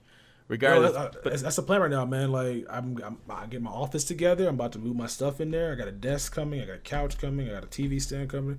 About to start this Let's Play stuff up seriously now. Oh, that's awesome, dude. Yeah, just in case. Gotta have backup to a backup, bro. Yeah. So it is interesting. The amount of people coming. It's just something that kind of crossed. Like when D Money mentioned that, like. That he thinks the majority of YouTubers now are in it for the money, and like it's kind of like a mix though, because like guys like Toke, who just took a coin sponsor, you can say he's in it for the money, but of course he is. This like literally is his income now, so he has to be in this for money. You know what I mean? Like, this is his job now. So, like, we're all, the thing about it, I hate how it's an indictment of people. Like, we're all doing YouTube for money. Yeah, because we're all work for money. We all live life and go to work jobs that we don't want to because it pays us. Yeah. Is getting a job, like a 9-to-5 job, like because I have a 9-to-5 job, my sellout to my right. Yeah, like no, like that's like literally how you survive as a human being. Like that's not a sellout or an indictment. But I don't see the point of criticizing other people because they decided to monetize their creation. Because if you like doing it for free is altruistic and stuff, but it's not how you pay the bills. Yeah, and I think I think the break point for me is like there are people that literally just came in this just for the money and don't give a shit about Madden, don't give a shit about the game at all. Like there are people like that, but like then there are the people that actually enjoy it, like making videos and putting it out, but they also get money from it and support themselves from it. And I think that's two different camps. The people that you can tell are in it one way or the other. So I think D-Money's going away video, while somewhat accurate with the clickbait and some people are in it for money, I don't think it's everybody. Or nearly everybody. It's not. It's probably 50-50 still kind of high, but it's definitely not people doing it for that, because people are still posting Madden just for the sake of like they love this game, and people just rather just share their experience as opposed to like for example, like you're one of those guys that's not doing it just for money. You're doing it because you love the game. Yeah, but I sell out during my 9-to-5, right? And I give, handies for the boss and stuff. Yeah, and smacking secretaries on the butt like it's 1950. That shit'll get you. Yeah, you do better touching dudes' dicks than you do that. You're gonna get fired for that. Dudes, you can laugh it off, I think, right? As long as you say no homo, you're cool. Mm-hmm. Yeah. But so overall, it'll be interesting to see. Like the only creators, like even if they're in it for money, it's like whatever. They're open, they're honest. And the people that I don't like are the ones that just insult other creators. So let's not insult anybody. Yeah, it's not the way to. Yeah, it's just not necessary. It's drama for no reason. Yeah. So unless you're Bingo, because you can assault him because he sucks. Yeah, and moving on to that, and the worst podcast ever is the Cover 2 podcast with Bengal and Moonlight Swami. We talked about Moonlight Swami earlier, and Texas complimented him. Totally terrible move. So Bengal and Moonlight just started a new podcast talking about football and stuff. And it's guys, check it out just to see how bad a podcast is done compared to what you're listening to right now. Right, Texas? Yeah, go listen to it and then leave a comment saying MUTMen podcast is better. Yeah, thank you. Yeah, but make sure and listen to it and maybe rate it. You can give it 5 stars, but definitely just make sure and say MUTMen's still better. Make sure and tell that to Bangle in his comment section too, please. Mm-hmm. He likes that. And tell Swami that the Patriots are a cheating organization, because it's facts. Yeah, and he'll like that too. Yeah. Yeah, but otherwise, Texas, I think it's good for me. That's all I got for you guys as well. Thank you guys for listening to the MUTMen Podcast, episode number 86. We might set up a MUTMen email, so that way you guys that want to have like specific questions like asked on the podcast, we can wait. Hang on a second. Mm-hmm. I asked for questions in my last video. Let me see if there's Let me see if there's anybody that left a comment on it. I think there may have been one. Let me scroll to it quick. Got you. But if we do set one up, it's gonna be MUTMen@gmail.com or something like that. So you guys can just submit questions that you want us to talk about or ask somebody on the show. Okay. Yeah, I think it was questions for something else, for a podcast, but not for this specific one. Gotcha. And then yes, so we need to register that MUTMen podcast thing right away, or else it's gonna get stolen once this goes live. Right, we got 3 days. Do you want? Are you gonna post this Thursday? Yeah, I'll probably do Wednesday actually, since people been. We recorded. I do Wednesday just in case Thanksgiving comes out a day earlier than we expect. Gotcha. But I got gameplay too. Do you want me to put? You want me to do the Gmail, or you want to do it? You can do it. Okay. Because you're the responsible one. Fake news. Talk to you later, Tex.